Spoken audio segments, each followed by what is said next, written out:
ത്രിയേക ദൈവത്തിന് മഹത്വം. സന്നിഹിതരായിട്ടുള്ള വാത്സല്യ സഹോദരീ സഹോദരന്മാർക്കെല്ലാം എൻ്റെ സ്നേഹവന്ദനം. വീണ്ടും ഈ വിശുദ്ധ ദിവസം നമുക്ക് ദൈവത്തിൻ്റെ സന്നിധിയിൽ കടന്നു വരുവാൻ കർത്താവ് സഹായിച്ചു.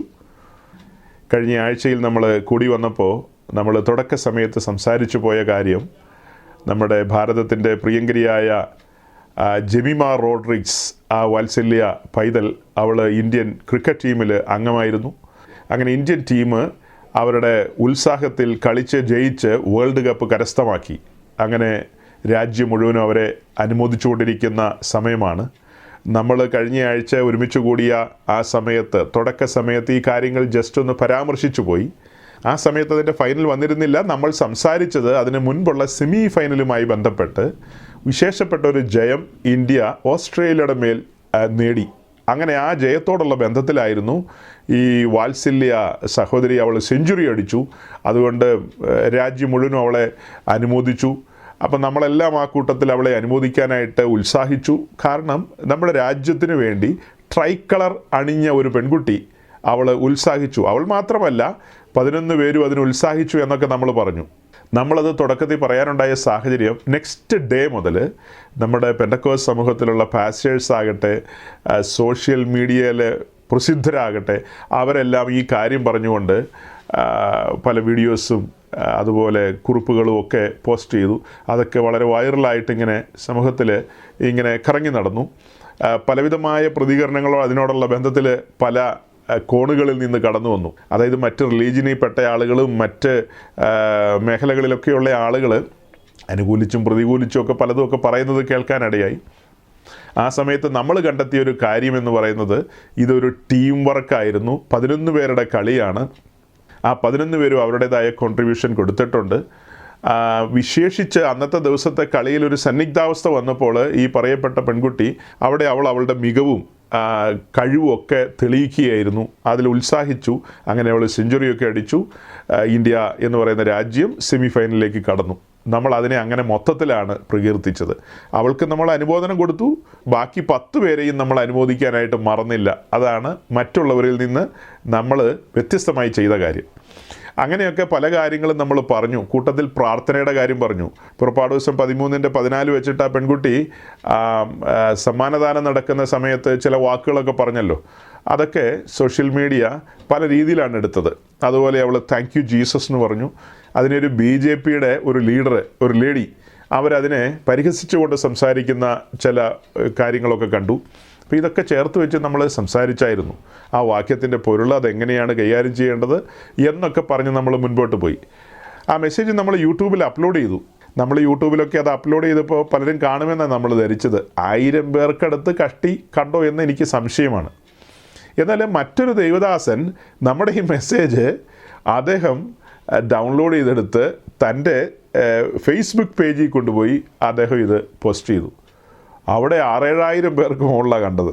നമ്മുടെ സൈറ്റിൽ വന്ന് കാണാൻ ആളുകൾ താല്പര്യം പ്രകടിപ്പിച്ചില്ല. അദ്ദേഹത്തിൻ്റെ സൈറ്റിൽ പോയി കാണാൻ ആളുകൾ താല്പര്യം പ്രകടിപ്പിച്ചു. അങ്ങനെ കണ്ട ആളുകളിൽ നിന്നൊക്കെ വ്യത്യസ്തമായ അഭിപ്രായങ്ങൾ വന്നു. നമ്മളുടെ ആ യൂട്യൂബ് ചാനലിൽ പോസിറ്റീവായ കമൻസൊക്കെയാണ് ഞാൻ കണ്ടത്. ഏറിയ പങ്കും പോസിറ്റീവായ കമൻസ്, 1-2 കമൻസ് നെഗറ്റീവായിട്ട് കണ്ടെന്ന് മാത്രം. അവരിതൊന്നും ശ്രദ്ധിച്ചിട്ടല്ല കമൻറ്റ് ചെയ്യുന്നത്. ഏതോ ഒരു കുറച്ച് ഭാഗം കേട്ടിട്ട് അവർക്ക് ബോധിച്ചതുപോലെ അങ്ങ് കമൻറ്റ് ചെയ്യുന്നു മാത്രം. അപ്പോൾ പല സ്ഥലങ്ങളിൽ നിന്നും വന്ന ആ ചോദ്യങ്ങളിലൊരു പ്രധാന കാര്യമാണ്, എന്തുകൊണ്ട് അവരുടെ പ്രാർത്ഥന കർത്താവ് കേൾക്കില്ല? ഈ പറഞ്ഞ പെൺകുട്ടി, കർത്താവെ എന്നെ ജയിപ്പിക്കണമേ, നീ എനിക്ക് വേണ്ടി യുദ്ധം ചെയ്യും എന്നൊക്കെ അവൾ പറയുകയും പ്രാർത്ഥിക്കുകയും ചിന്തിക്കുകയും ചെയ്താൽ അതിനകത്ത് എന്താ ഇത്ര തെറ്റെന്നാണ് എല്ലാവരും ചോദിക്കുന്നത്. ഞാൻ ഈ മെസ്സേജിനകത്ത് പറഞ്ഞ മറ്റൊരു കാര്യമാണ്, നിങ്ങളൊരു സ്കൂൾ എക്സാമിലോ അല്ലെങ്കിൽ ഒരു കോളേജ് എക്സാമോ അല്ലെങ്കിൽ അതിനൊക്കെ മുകളിലുള്ള എന്തെങ്കിലും ഒരു എക്സാമിനൊക്കെ പങ്കെടുക്കുമ്പോൾ നിങ്ങൾ മുട്ടിപ്പായി പ്രാർത്ഥിക്കുകയാണ്, നിങ്ങളുടെ പ്രിയപ്പെട്ടവർ നിങ്ങൾക്ക് വേണ്ടി പ്രാർത്ഥിക്കുകയാണ്, നിങ്ങളുടെ പാസ്റ്റേഴ്സ് സഭ ഒക്കെ പ്രാർത്ഥിക്കുകയാണെങ്കിൽ അതിനകത്ത് ആരെങ്കിലും തെറ്റ് പറയാനുണ്ടോ? അതിനകത്തൊരു തെറ്റും പറയാനില്ല. അങ്ങനെ പ്രാർത്ഥിച്ചാൽ ദൈവം കേൾക്കും. റിസൾട്ടുകൾ ഉണ്ടാകാം, ഉണ്ടാകാതിരിക്കാം, അതൊക്കെ വേറെ കാര്യം. അതൊക്കെ ഞാൻ മെസ്സേജിൽ പറഞ്ഞിട്ടുണ്ട്. പക്ഷേ ഒരു തൃശ്ശൂരുകാരൻ സഹോദരൻ ഇത് കേട്ടിട്ട് അദ്ദേഹം വളരെ സങ്കടപ്പെട്ടിട്ട് പറഞ്ഞു, അപ്പോൾ കുട്ടികൾ പരീക്ഷയ്ക്കൊക്കെ പ്രാർത്ഥിക്കുന്നതിന് ഈ പാസ്റ്റർക്ക് എന്താ ഇത്ര ബുദ്ധിമുട്ടെന്ന്? എനിക്ക് ബുദ്ധിമുട്ടോ? ഞാൻ പ്രസംഗത്തിൽ തന്നെ പറഞ്ഞു അങ്ങനെ പ്രാർത്ഥിക്കാം, അങ്ങനെ പ്രാർത്ഥിക്കുന്നതിൽ എന്താ തെറ്റ്? അതൊക്കെ ന്യായമായ കാര്യമാണ്. സ്പോർട്സിനോടുള്ള ബന്ധത്തിൽ അങ്ങനെ ഒന്ന് പറഞ്ഞു കഴിഞ്ഞാൽ അത് വിലപ്പോവില്ല, അത് വിലപ്പോവില്ല. അപ്പോൾ ഇതിന് ആൾക്കാർ പറയുന്ന പോരാട്ടങ്ങളുണ്ടെന്നാണ് പറയുന്നത്. പോരാട്ടങ്ങൾ ഏത്? ഈ ഓസ്ട്രേലിയൻ ടീമിലുള്ള 11 പേരും ഇവർക്കെതിരെ പോരാടുകയാണ്. അത് ന്യായമായ കാര്യമാണ്. അതിൽ 4 പെൺകുട്ടികൾ ബോണഗെയിൻ എക്സ്പീരിയൻസിൽ വന്നവരാണ്, വീണ്ടും ജനിച്ചവരാണ്. അവർ ക്രിസ്തീയ വിശ്വാസം പിന്തുടരുന്നവരല്ലേ. ബാക്കിയുള്ളവർ അവരുടെ ഫെയ്ത്ത് എന്താണെന്നൊന്നും എനിക്കറിയില്ല, ഞാനിത് വായിച്ചെടുത്തതിൽ നിന്ന് മനസ്സിലായതാണ്. ബാക്കിയുള്ളവരിൽ നെയിംസേക്ക് ക്രിസ്ത്യൻസൊക്കെ കാണും, ഏത്തിസ്റ്റുകൾ കാണും, പലതും കാണുമായിരിക്കാം. എനിവേ ഇങ്ങനെയൊരു 4 പേരുണ്ടല്ലോ, നമ്മളൊരു വാദത്തിന് വേണ്ടി പറയുന്ന കേട്ടോ. ആ 4 പേരോട് യേശുക്രിസ്തു യുദ്ധം ചെയ്തു എന്ന് പറഞ്ഞു കഴിഞ്ഞാൽ അവർ ചിന്തിക്കുന്നത് ഞങ്ങളും ദൈവമക്കളല്ലേ, ഞങ്ങളുടെ കർത്താവ് ഞങ്ങൾക്ക് വേണ്ടി യുദ്ധം ചെയ്യുന്നല്ലേ അവർ ചിന്തിക്കുന്നത്. അല്ലാതെ ഞങ്ങളോട് പോരാടുമെന്ന് ചിന്തിക്കേണ്ട വല്ല കാര്യമുണ്ടോ? ഒരു കാര്യമില്ലെന്നുള്ളതാണ് സുബോധമുള്ള ആളുകൾക്ക് മനസ്സിലാകുന്നത്. അതെ, ഇത് കാര്യങ്ങളെ ഗൗരവമായി ചിന്തിക്കാൻ കഴിയാത്ത ആളുകളാണ് അങ്ങനെയൊക്കെ പറയുന്നത്. ചിന്തിക്കാൻ കഴിയുന്നവർക്ക് അങ്ങനെയൊന്നും പറയാൻ കഴിയില്ല. നമ്മുടെ വിശ്വാസി സമൂഹത്തെ എടുത്ത് പഠിച്ചു കഴിഞ്ഞാൽ, ശുശ്രൂഷകന്മാരെ ചേർത്താ കേട്ടോ ഈ പറയുന്നത്, മൊത്തത്തിലാണ് പറയുന്നത്. ദൈവസഭ എന്നുള്ള ആ ഒരു മർമ്മം ഉള്ളിൽ വെച്ചുകൊണ്ടല്ല പലരും പല കാര്യങ്ങളും ചിന്തിക്കുന്നത്. ദൈവസഭ എന്ന് പറഞ്ഞാൽ അത് ഇന്ത്യയിൽ മാത്രമല്ല ഉള്ളൂ, അത് അമേരിക്കയിൽ മാത്രമല്ല, ന്യൂസിലാൻഡിൽ മാത്രമല്ല ഉള്ളൂ. ദൈവസഭ എന്ന് പറയുന്നത് ഈ ഭൂമിയുടെ എല്ലാ കോണിലുമുണ്ട്, ഈ വൻകരകളിലെല്ലാം ഉണ്ട്, ദ്വീപസമൂഹങ്ങളിലുണ്ട്, എല്ലായിടത്തും ദൈവത്തിൻ്റെ സഭയുടെ സാന്നിധ്യമുണ്ട്. അപ്പോൾ ഇന്ത്യയിൽ ഇരുന്നു കൊണ്ട് ഞാനൊരു ഉപദേശം പറയുകയാണെങ്കിൽ അത് അങ്ങനെ തന്നെ ആ ഉപദേശം ചൈനയിലും ആപ്ലിക്കബിൾ ആകണം. ഇന്ത്യയിലെ സഭയ്ക്കൊരു ഉപദേശം, ചൈനയിലെ സഭയ്ക്ക് വേറൊരു ഉപദേശം, അങ്ങനെ ഒരു ഉപദേശമുണ്ടോ? അങ്ങനെ ഒരു ഉപദേശമില്ല. എല്ലായിടത്തും ഉപദേശം ഒന്ന് തന്നെയാണ്. ലഡാക്കിൽ നിന്നുകൊണ്ട് നമ്മുടെ തങ്കുച്ചായൻ പ്രസംഗിക്കുക എന്ന് വിചാരിച്ചോ? ലഡാക്കിൽ നിന്നുകൊണ്ട് യേശുക്രിസ്തു അനുഗ്രഹിക്കും, മാനിക്കും, വച്ചടി കയറ്റം തരും. നമ്മുടെ കർത്താവ് യേശുക്രിസ്തു സമ്പന്നരായിരുന്നിട്ട് നമ്മൾ നിമിത്തം ദരിദ്രനായത് നമ്മെ സമ്പന്നരാക്കാനാണ് ലഡാക്കി നിവാസികളെ എന്ന് പറയാമെന്ന് വിചാരിച്ചോ? ലഡാക്കിന്നേ ആ പാങ്കോങ് ലേക്ക് കഴിഞ്ഞിട്ട് അപ്പുറം കടന്നു നിന്നിട്ട് അങ്ങനെ പറയാൻ പറ്റുമോ? അവിടെ അവർ പ്രാണൻ എടുത്ത് പിടിച്ചുകൊണ്ട് ഓടി കിടക്കുക. ക്രിസ്തീയ വിശ്വാസം എങ്ങാനും അവരുടെ ഭരണാധികാരികൾ അറിഞ്ഞു കഴിഞ്ഞാൽ ജീവിക്കാൻ പോലും പറ്റില്ല. അവിടെ വാലല്ല തലയാക്കും എന്നുള്ളതിനല്ല പ്രസക്തി. സർവൈവലാണ് അവിടുത്തെ വിഷയം, നിലനിൽപ്പാണ് അവിടുത്തെ വിഷയം. അവിടെ ക്രിസ്തുവിൽ വളരുക എന്നുള്ളതിനാണ് പ്രാധാന്യം, ക്രിസ്തുവിൽ നിലനിൽക്കുക എന്നുള്ളതിനാണ് പ്രാധാന്യം. ദൈവവിഷയത്തിൽ സമ്പന്നരാകുക എന്നുള്ളതിനാണ് ചൈനയിലെ വിശുദ്ധന്മാർ പ്രാധാന്യം കൊടുക്കുന്നത്. അല്ലാതെ ഇന്ത്യ മഹാരാജ്യത്തുള്ള തങ്കുച്ചായന്മാരെല്ലാം പറയുന്നത് കേട്ട് വിവരക്കേടിൻ്റെ പുറകെ പോവുകയല്ല അവർ. ചൈനയിൽ ധാരാളം കോടീശ്വരന്മാരുണ്ട്, പണക്കാരുണ്ട്. പണത്തിനൊരു പഞ്ഞമുള്ള രാജ്യമല്ല ചൈന. ലോകത്തിലെ 2ാമത്തെ വൻശക്തിയാണ്. പണത്തിനല്ല പഞ്ഞമുണ്ടോ? ചൈനയുടെ ഒപ്പം നമ്മുടെ രാജ്യം എത്തണമെങ്കിൽ അവരുടെ ഇൻഫ്രാസ്ട്രക്ചറും അവരുടെ സംവിധാനങ്ങളും അവരുടെ കാര്യപരിപാടികളിലൊക്കെ എത്തണമെങ്കിൽ ഒരു 1000 കൊല്ലം കഴിയണം. തമാശയല്ല. 999 ഒന്നും പോരാ, 1000 തികച്ചു വേണം. കാരണം അത്ര വ്യത്യാസമാണ് നമ്മളുമായിട്ട്. അങ്ങനത്തെ സാഹചര്യത്തിൽ കിടക്കുന്ന അവരോട് പോയി നിങ്ങളെ അനുഗ്രഹിക്കും, മാനിക്കും എന്ന് പറയണോ? എന്തിനാ ഇപ്പം ഞാൻ ഇടയ്ക്ക് കയറ്റിയത് പറഞ്ഞത്?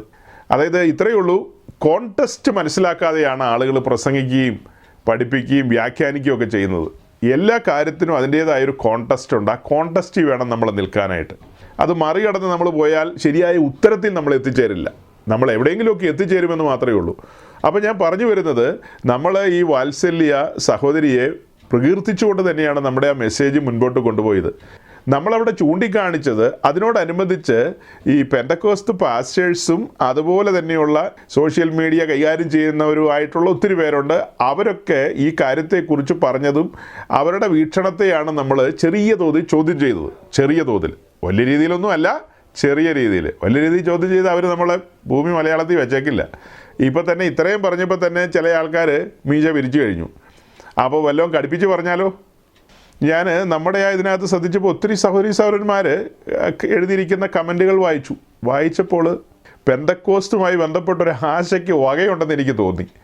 കാരണം പല സഹോദരന്മാരും അവരുടേതായ കമൻസും അവരുടെ നിരീക്ഷണങ്ങളും ഒക്കെ കൊണ്ടുവരുമ്പോൾ ഈ പറഞ്ഞ കാര്യങ്ങളൊക്കെ അവർക്ക് തിരിയുന്നുണ്ട്, അവർക്ക് ക്ലിക്കാകുന്നുണ്ടെന്നല്ലേ അർത്ഥം. ഇതൊക്കെ അവർക്ക് തിരിയുന്നുണ്ട്, ഇതവർക്ക് മനസ്സിലാകുന്നുണ്ടെന്നുള്ളതാണ് അർത്ഥം.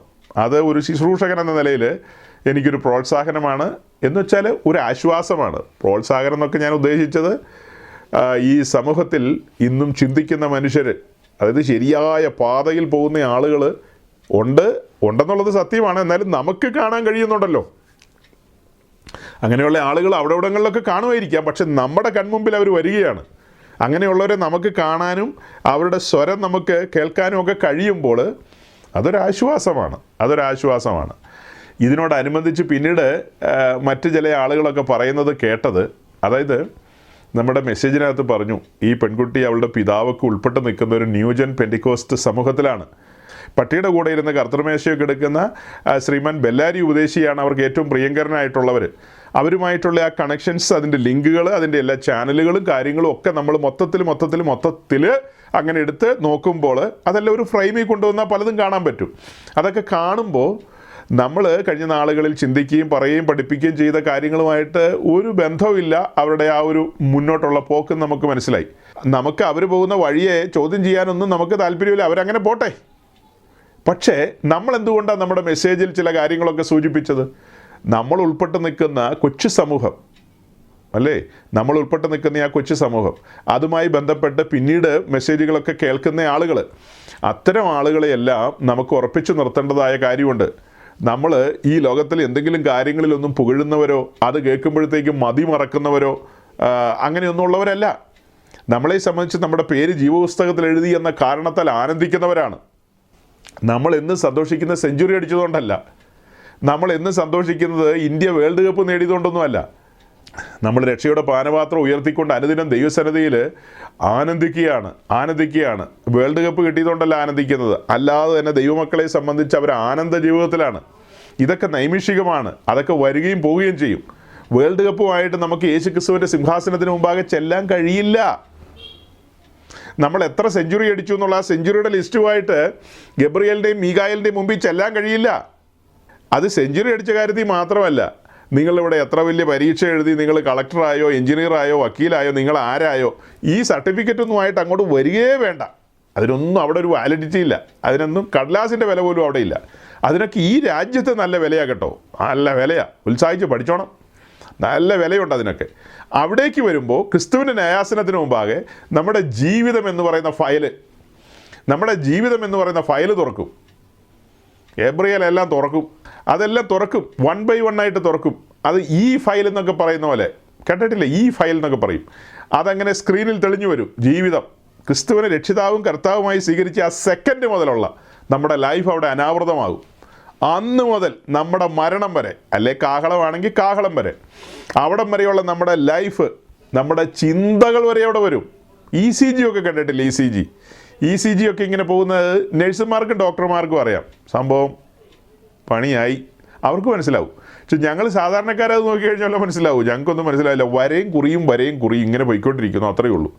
ഇതുപോലെ അന്ന് വരയും കുറിയായിട്ട് ഇങ്ങനെ വരും നമ്മുടെ ചിന്തകളെ, അവിടെ സ്ക്രീനിൽ വരും. അന്ന് നമുക്ക് കൃത്യമായിട്ട് മനസ്സിലാവും.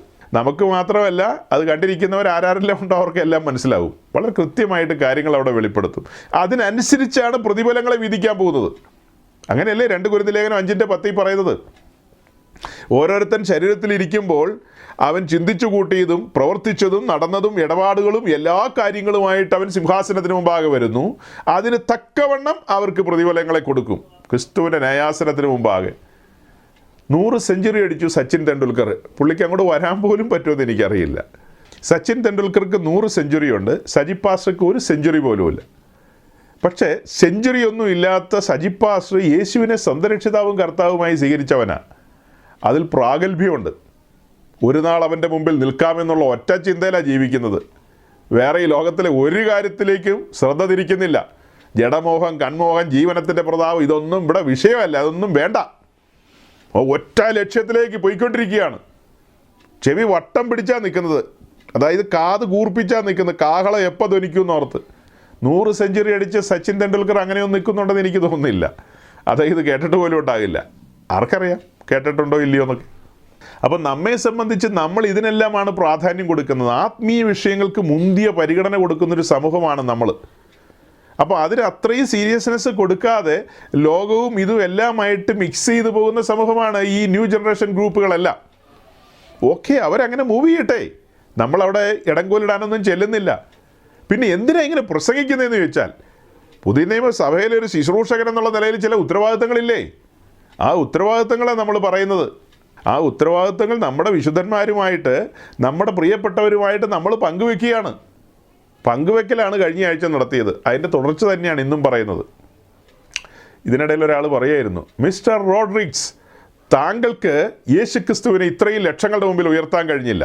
പക്ഷെ താങ്കളുടെ മകൾക്ക് ഇത്രയും ലക്ഷങ്ങളുടെ മുമ്പാകെ യേശുക്രിസ്തുവിനെ ഉയർത്താൻ കഴിഞ്ഞെന്ന്. അതെങ്ങനെയാണെന്ന് ചോദിച്ചാൽ, അന്നത്തെ ആ സമ്മാനദാനം ലോകം മുഴുവനും വീക്ഷിച്ചു, കോടാനുകോടി ആളുകൾ കണ്ടു. അപ്പോൾ ആ പെൺകുട്ടി പറഞ്ഞു, താങ്ക് യു ജീസസ്, അത്രേ അവൾ പറഞ്ഞുള്ളൂ. പിന്നെ അവൾ പറഞ്ഞത് കർത്താവ് തനിക്ക് വേണ്ടി യുദ്ധം ചെയ്തു എന്നുള്ളതാണ്. അങ്ങനെ 1-2 സ്റ്റേറ്റ്മെൻറ്റ്സ് ഉണ്ട്. അവിടെ യേശുക്രിസ്തുവിനെ ഉയർത്തി. അതൊരു വലിയ അന്താരാഷ്ട്ര സംഭവമായിട്ടാണ് എല്ലാവരും പറയുന്നത്.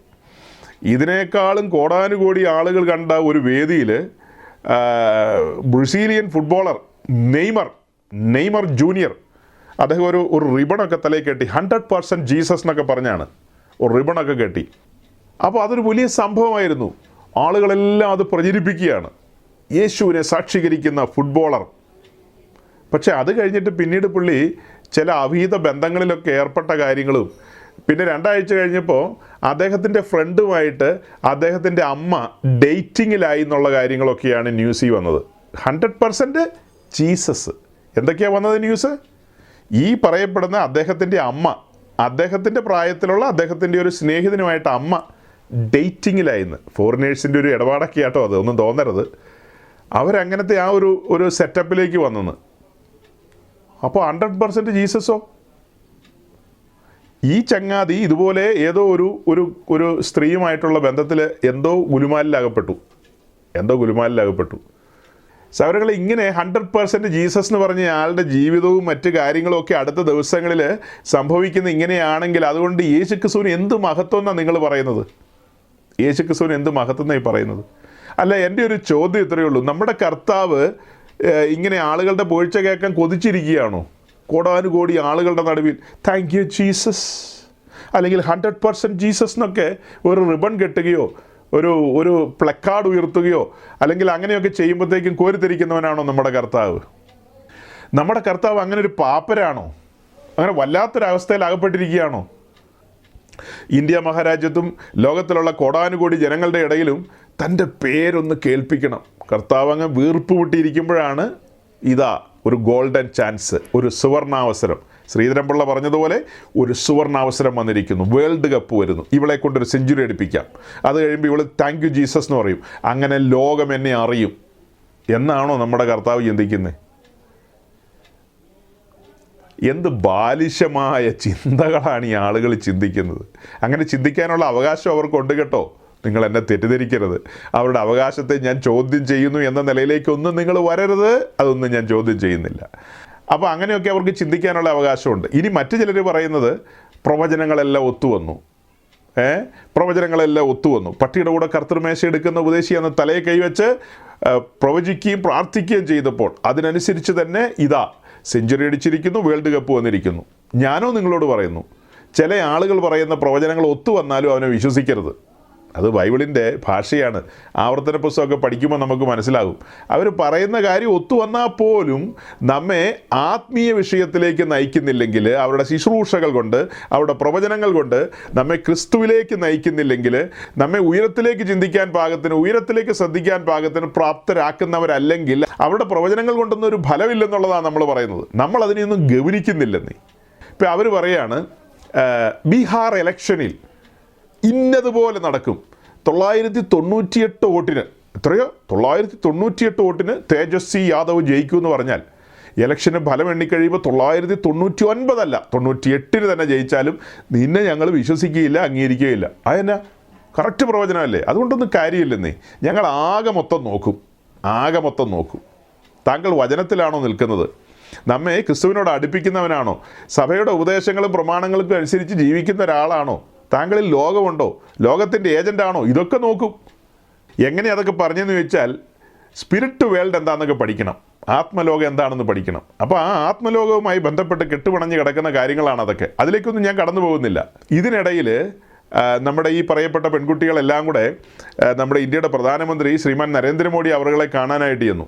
അങ്ങനെ കാണാനായിട്ട് ചെന്നപ്പോൾ അദ്ദേഹം വളരെ സൗഹാർദ്ദപരമായി അവരെ സ്വീകരിക്കുക, അവർക്ക് വളരെ മധുരപലഹാരങ്ങളൊക്കെ കൊടുത്ത് മധുരമായി സംസാരിച്ച്, അങ്ങനെ ഒത്തിരി കാര്യങ്ങൾ അവരോട് എല്ലാവരോടും അദ്ദേഹം സംസാരിച്ചു. അതിലൊരു പെൺകുട്ടിയുടെ കയ്യിൽ ഹനുമാൻജിയുടെ ഒരു ടാറ്റു ഉണ്ടായിരുന്നു. അപ്പോൾ ഇന്ത്യയുടെ പ്രധാനമന്ത്രി നമ്മുടെ പ്രിയ സഹോദരി ദീപ്തി ശർമ്മയോട് ചോദിച്ചത്, ഈ ടാറ്റു നിന്നെ സഹായിച്ചോ എന്നുള്ളതാണ്. അതിനെക്കുറിച്ച് ഞാൻ എവിടെയൊക്കെയോ വായിച്ചായിരുന്നു. അപ്പോൾ അദ്ദേഹം ചോദിച്ചത് അങ്ങനെയാണ്, ഈ ടാറ്റു നിന്നെ സഹായിച്ചോ? അപ്പം മൊത്തത്തിൽ അവിടെ നമുക്ക് മനസ്സിലായൊരു കാര്യമുണ്ട്, ഹനുമാൻജിയുടെ ഒരു സഹായത്താലാണ് ഇന്ത്യ വേൾഡ് കപ്പ് നേടിയത്. നിങ്ങൾക്ക് തർക്കമുണ്ടോ? നിങ്ങൾ ചെയ്യുമ്പോൾ താങ്ക് യു ജീസസ് എന്നൊന്നും പറഞ്ഞിട്ട് കാര്യമില്ല. ക്ലെയിം എല്ലാവരും ക്ലെയിം ചെയ്യുന്നുണ്ട്. അത് ഹനുമാൻജിയുടെ ഒരു ബലത്തിലാണ് ഇന്ത്യ കപ്പ് നേടിയത്. ഇപ്പം നമുക്ക് കേസ് കൊടുക്കാൻ പറ്റുമോ? ലോക കോടതിയിൽ കേസ് കൊടുക്കാൻ പറ്റുമോ? അങ്ങനെയല്ല, ഞങ്ങളുടെ ജീസസാണ് രക്ഷിച്ചത്, അല്ലല്ലോ, ഞങ്ങളുടെ ജീസസാണ് കപ്പ് നേടിത്തന്നതെന്ന് നമ്മൾ ഏത് കോടതി കേസ് കൊടുക്കുമെന്ന് പറ. ദൈവമക്കൾ ഇങ്ങനെയുള്ള കാര്യങ്ങളിലൊക്കെ തലയിടാൻ പോകാതിരിക്കുക എന്നുള്ളതാണ് ഏറ്റവും നല്ലത്. പുഞ്ചിരിയോടെ എല്ലാത്തിനെയും നേരിടുക, ആ പെൺകുട്ടികളെ എല്ലാം അഭിനന്ദിക്കുക, പക്ഷപാതത്തിൻ്റെ ഒന്നും കാര്യമില്ല, എല്ലാവരെയും അഭിനന്ദിക്കുക.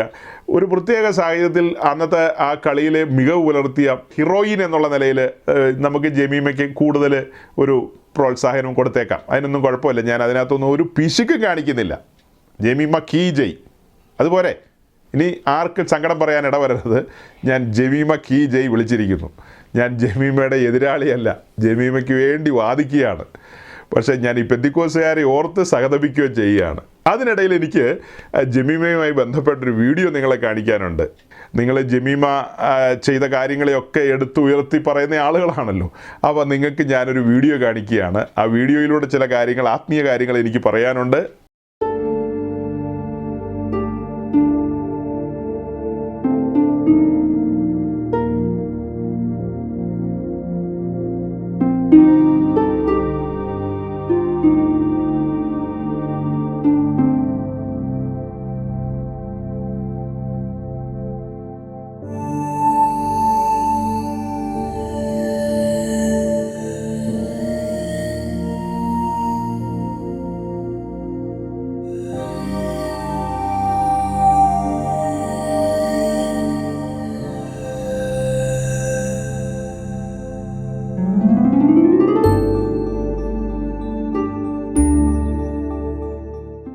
നമ്മുടെ ഈ വേൾഡ് കപ്പ് നേടിയ ടീം അംഗങ്ങൾ അവർ ന്യൂഡൽഹിയിലെ താജ് പാലസ് ഹോട്ടലിലേക്ക് വരികയാണ്. അവിടെ ഒരു സെറിമണിയുണ്ട്. ആ സെറിമണിയോടുള്ള ബന്ധത്തിൽ അവർ കടന്നു വരുമ്പോൾ നമ്മുടെ ജമീമയും മറ്റ് എല്ലാവരും ഉണ്ട് അതിനകത്ത്. അവിടെ ഒരു കേക്ക് കട്ട് ചെയ്യുന്ന സീനാണ് നമ്മൾ കണ്ടത്. ആ കേക്ക് കട്ട് ചെയ്ത് അതിൻ്റെ ഒരു പീസ് മുൻപിൽ നിൽക്കുന്ന തൻ്റെ ടീംമേറ്റിന് ജമീമ കൊടുക്കുന്നു. ആ ടീംമേറ്റ് അതിൻ്റെ ഒരു പീസ് കടിച്ചെടുക്കുന്നു. ആ സെയിം ഭാഗം തന്നെ അടുത്തയാൾക്ക് കൊടുക്കുന്നു. അടുത്തയാളും അങ്ങനെ തന്നെ അതിൻ്റെ ഒരു ഭാഗം കടിച്ചെടുക്കുന്നു. അത് കഴിഞ്ഞ് മൂന്നാമത്തെ ആൾക്കും കൊടുക്കുന്നു. അത് കഴിഞ്ഞ് താൻ തന്നെ അതിൻ്റെ ഒരു ഭാഗം കടിച്ചെടുക്കുന്നു. ആ വീഡിയോയിൽ അത്രയേ ഉള്ളൂ. ആ വീഡിയോയിലൂടെ നമ്മൾ എന്താ പറയാനായിട്ട് ആഗ്രഹിച്ചത്? വളരെ രസകരമായൊരു കാര്യം അതിനകത്ത് ഒളിഞ്ഞിരിപ്പുണ്ട്. ജമീമി എന്ന് പറയുന്ന മിടുക്കി കുട്ടി, അവൾ തൻ്റെ സന്തോഷാധിക്യത്താൽ ആ കേക്ക് മുറിച്ച് അതിൻ്റെ ഒരു പീസ് തൻ്റെ കൂടെയുള്ള തൻ്റെ ഏറ്റവും പ്രിയങ്കരിയായ ഒരു കൂട്ടുകാരിക്ക് കൊടുക്കുന്നു. അവൾ അത് കടിക്കുന്നു. ആ സെയിം പീസിൽ നിന്ന് മറ്റൊരു ടീംമേറ്റ് അതൊരു ഭാഗം കടിച്ചെടുക്കുന്നു.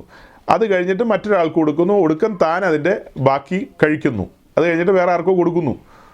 അത്രയും കണ്ടല്ലോ. ഇനി ഈ പറയപ്പെട്ട പെൺകുട്ടി ഒരു ന്യൂ ജനറേഷൻ പെന്തിക്കോസ്റ്റ് ഗ്രൂപ്പിലുള്ളൊരു പെൺകുട്ടിയാണ്. അവൾ കർത്തൃമേശയോടുള്ള ബന്ധത്തിൽ അവളുടെ കൂട്ടായ്മയാകട്ടെ, ന്യൂ ജനറേഷൻ പെന്തിക്കോസ്റ്റിൻ്റെ ഏത് കൂട്ടായ്മയാകട്ടെ, എന്തിനാ ന്യൂ ജനറേഷൻ എന്നൊക്കെ പറയുന്നത്? മൊത്തം പെന്തിക്കോസ്. ഏതെങ്കിലും പെന്തിക്കോസ്റ്റിലേക്ക് വന്നു കഴിഞ്ഞാൽ ആരെങ്കിലും കർത്തൃമേശയ്ക്ക് വേണ്ടി നുറുക്കിയ അപ്പത്തിൽ നിന്ന് ഒരല്പം എടുത്ത് ഭക്ഷിക്കുമല്ലോ, അതിൻ്റെ ബാക്കി ഭക്ഷിക്കുന്ന കാര്യം വരുമ്പോൾ അവൾ പറയും ഹൈജീനിക്ക് ആയിരിക്കണമെന്ന് പറയും. ആ പാനപാത്രത്തിൽ നിന്ന് കുടിക്കുന്ന വിഷയം വരുമ്പോൾ ഒരു പാത്രത്തിൽ നിന്ന് കുടിക്കാവോന്ന് ചോദിച്ചാൽ ഹൈജീൻ അല്ലെന്ന് പറയും. അപ്പോൾ ഇപ്പോൾ ഹൈജീനാണോ?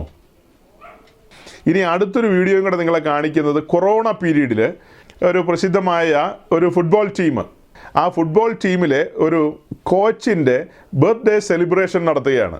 ആ കോച്ച് കേക്ക് കട്ട് ചെയ്യുന്നു. അത് കഴിഞ്ഞിട്ട് പിന്നീട് എന്താ സംഭവിക്കുന്നത് നിങ്ങൾ ഈ വീഡിയോയിലൂടെ ഒന്ന് കണ്ടേ.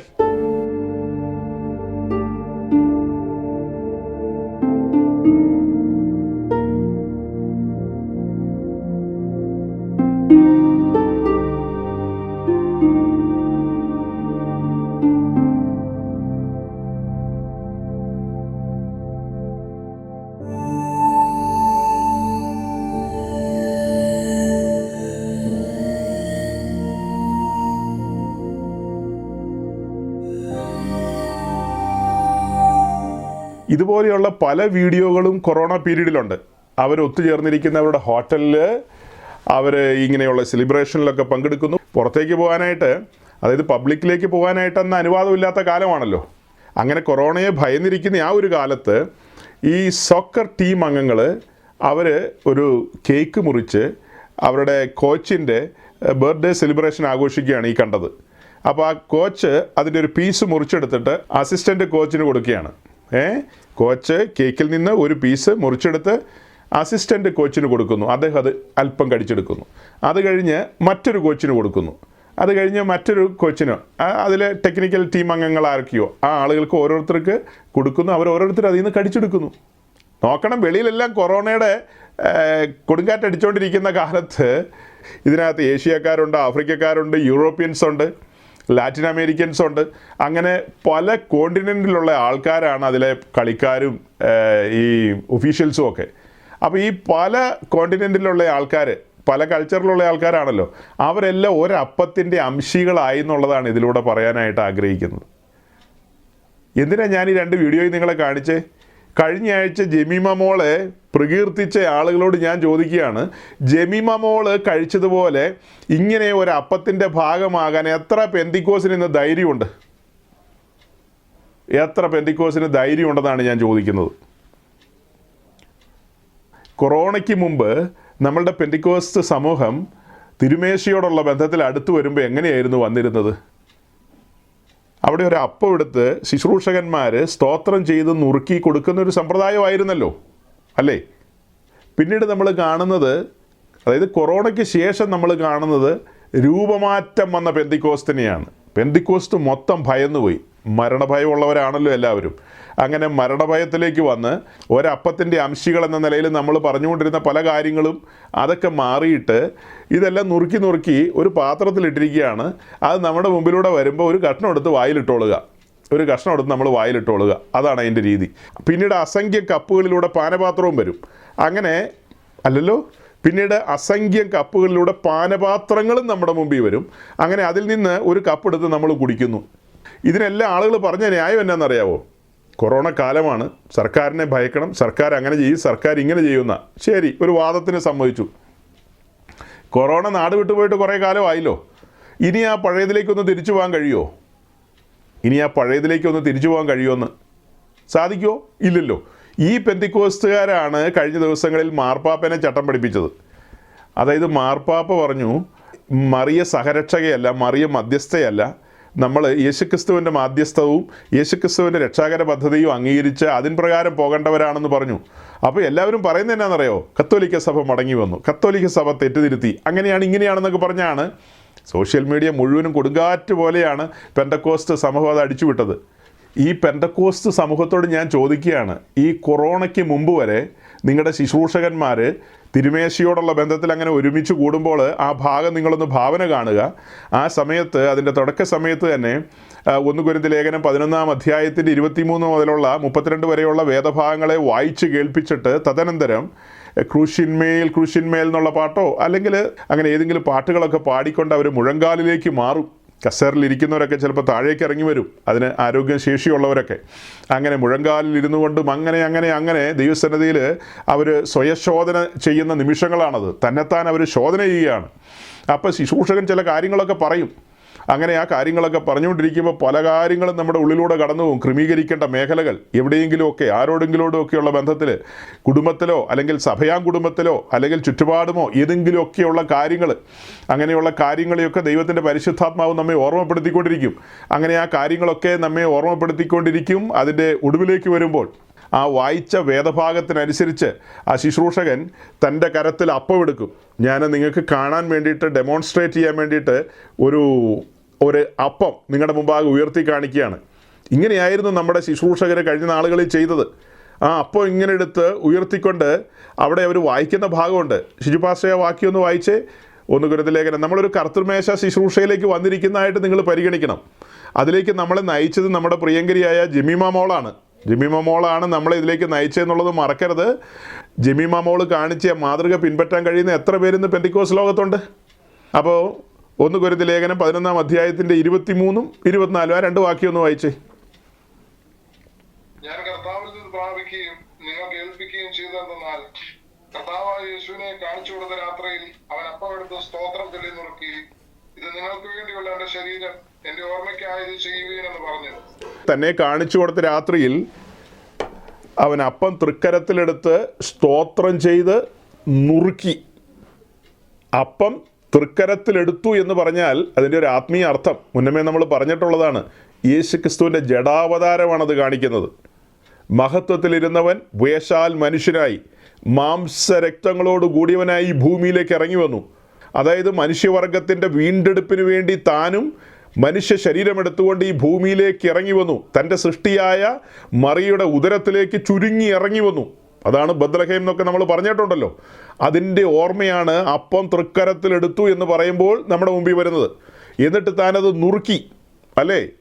നമ്മുടെ ശുശ്രൂഷകന്മാരെങ്ങനെയാണ് ചെയ്തുകൊണ്ടിരുന്നത്? അങ്ങനെ 2 or 3 ആയിട്ട് ശുശ്രൂഷകന്മാർ നുറുക്കി ആ പാത്രത്തിൽ വയ്ക്കും. അത് കഴിഞ്ഞിട്ട് ആ ശുശ്രൂഷകൻ അപ്പവുമായിട്ട് നമ്മുടെ അടുക്കിലേക്ക് വരികയാണ്. അലക്ഷ്യമായിട്ട് ഇന്നലെ ഏതിലെങ്കിലും കറങ്ങി നടന്നവനോ 2 കെട്ടിയവനോ 3 കെട്ടിയവനോ. ഈ അടുത്ത ദിവസം ഞാൻ കേട്ടൊരു കാര്യമാണ് കേട്ടോ. സെൻട്രൽ കേരളയിൽ തൃശ്ശൂർ ജില്ലയിലുള്ള ഒരു പ്രമുഖ പെന്തിക്കോസ് ചർച്ചിൽ ഒരു 2ാം കെട്ടോ 3ാം കെട്ടുകാരനോ ആണ് അവിടെ കർത്തൃമേശയ്ക്ക് ഈ അപ്പവും പാനപാത്രവും സെർവ് ചെയ്യുന്നത്. പാസ്റ്റർ സ്തോത്രം ചെയ്യുന്നു. സ്തോത്രം ചെയ്തിട്ട് അദ്ദേഹത്തിൻ്റെ കയ്യിലേക്ക് കൊടുക്കുന്നു. അദ്ദേഹമാണിത് കൊണ്ടുവരുന്നത്. അപ്പോൾ ഈ 2ാം കെട്ടും 3ാം കെട്ടും അറിയാവുന്ന ആളുകൾ അദ്ദേഹം വചനവിരുദ്ധമായ കാര്യങ്ങളാണല്ലോ ചെയ്തുകൊണ്ടിരിക്കുന്നത്. അങ്ങനെ കൊണ്ടുവരുന്ന ആളുടെ കയ്യിൽ നിന്ന് അത് മേടിച്ച് ഭക്ഷിക്കുക എന്ന് പറഞ്ഞാൽ എൻ്റെ കർത്താവേ, അതെങ്ങനെ സാധിക്കും സഹോദരങ്ങളെ? ഹൃദയഭേദകമായൊരു കാര്യമാണതൊക്കെ. ഞാൻ അതിലേക്ക് പോകുന്നില്ല. ഈ ശുശ്രൂഷയുടെ ഗൗരവമാണ് നിങ്ങളുടെ മുമ്പാകെ കൊണ്ടുവരുന്നത്. അതീവ ഗൗരവമായൊരു ശുശ്രൂഷയാണിത്. തന്നെ കാണിച്ചു കൊടുത്ത രാത്രിയിൽ താന് തൃക്കരത്തിൽ അപ്പമെടുത്ത് നുറുക്കി എന്നല്ലേ വായിച്ചത്? അപ്പമെടുത്ത് നുറുക്കി തൻ്റെ ശിഷ്യന്മാർക്ക് കൊടുക്കുകയാണ്. ആ ശുശ്രൂഷ കാലങ്ങൾക്ക് ശേഷം ദൈവസഭ അനുവർത്തിക്കുകയാണ്. ഞാൻ ആ പഴയ കാലത്തെ ഓർത്തുകൊണ്ട് നമ്മുടെ ശുശ്രൂഷകന്മാർ ചെയ്തത് നിങ്ങളെ ധരിപ്പിക്കുകയാണ്. അവരെങ്ങനെ അപ്പമെടുത്ത് നുറുക്കി സ്തോത്രം ചെയ്ത് നമ്മുടെ അടുക്കിലേക്ക് വരുന്നൊരു വരവുണ്ട്. അങ്ങനെ വരുന്ന സമയത്ത് അവരൊരു പാട്ട് പാടും.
സഹോദരങ്ങളെ, കഴിഞ്ഞ നാളുകളിൽ നമ്മൾ ഈ തിരുമേശയുടെ മുമ്പാകെ വരുന്നത് തകർന്നുറങ്ങിയ ഹൃദയത്തോടെയല്ലായിരുന്നോ?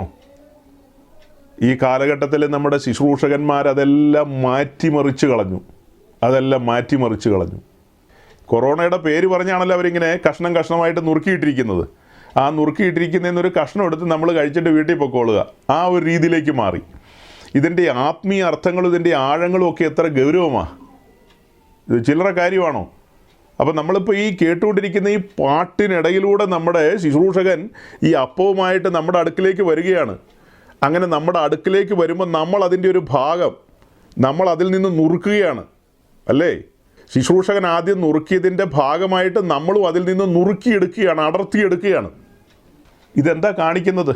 നമ്മുടെ കർത്താവായ യേശു ക്രിസ്തു നമുക്ക് വേണ്ടി തകർക്കപ്പെട്ടു, നുറുക്കപ്പെട്ടു. അങ്ങനെ നുറുങ്ങപ്പെടുവാനായിട്ട് കാരണക്കാരനായി തീർന്നത് ഞാനാണെന്നുള്ള തിരിച്ചറിവിലാണ് ഞാൻ അവിടെ മുട്ടുകുത്തുന്നത്, അല്ലേ? ഞാൻ മൂലമാണ് അവൻ നുറുക്കപ്പെട്ടത് എന്നുള്ള തിരിച്ചറിവിലാണ് ഞാൻ അവിടെ മുട്ടുകുത്തുന്നത്. ശുശ്രൂഷകന് അപ്പം എടുത്ത് നുറുക്കുന്ന സമയത്ത് ഈ അപ്പമല്ല നുറുങ്ങുന്നത്, അവിടെ മുഴങ്കാലിലിരിക്കുന്ന ഞാനാണ് നുറുങ്ങിപ്പോകുന്നത്. എൻ്റെ ഉള്ളമാണ് നുറുങ്ങുന്നത്.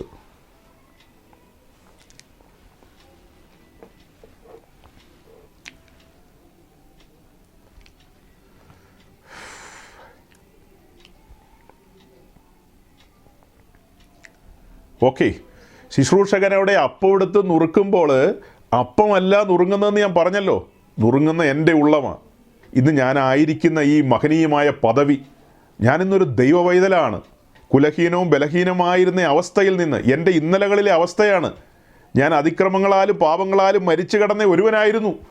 പാപത്തിൻ്റെ പടുകുഴിയിൽ, ചേറ്റുകുഴിയിൽ നാറ്റം വമിച്ച് കിടന്ന ഒരുവനാ. അവിടെ തന്നെ ഉദ്ധരിച്ചു. ഇന്നെന്നെ ഉറപ്പുള്ള പാറമേൽ നിർത്തിയിരിക്കുകയാണ്. എൻ്റെ വായിൽ പുതിയ പാട്ട് തന്നു.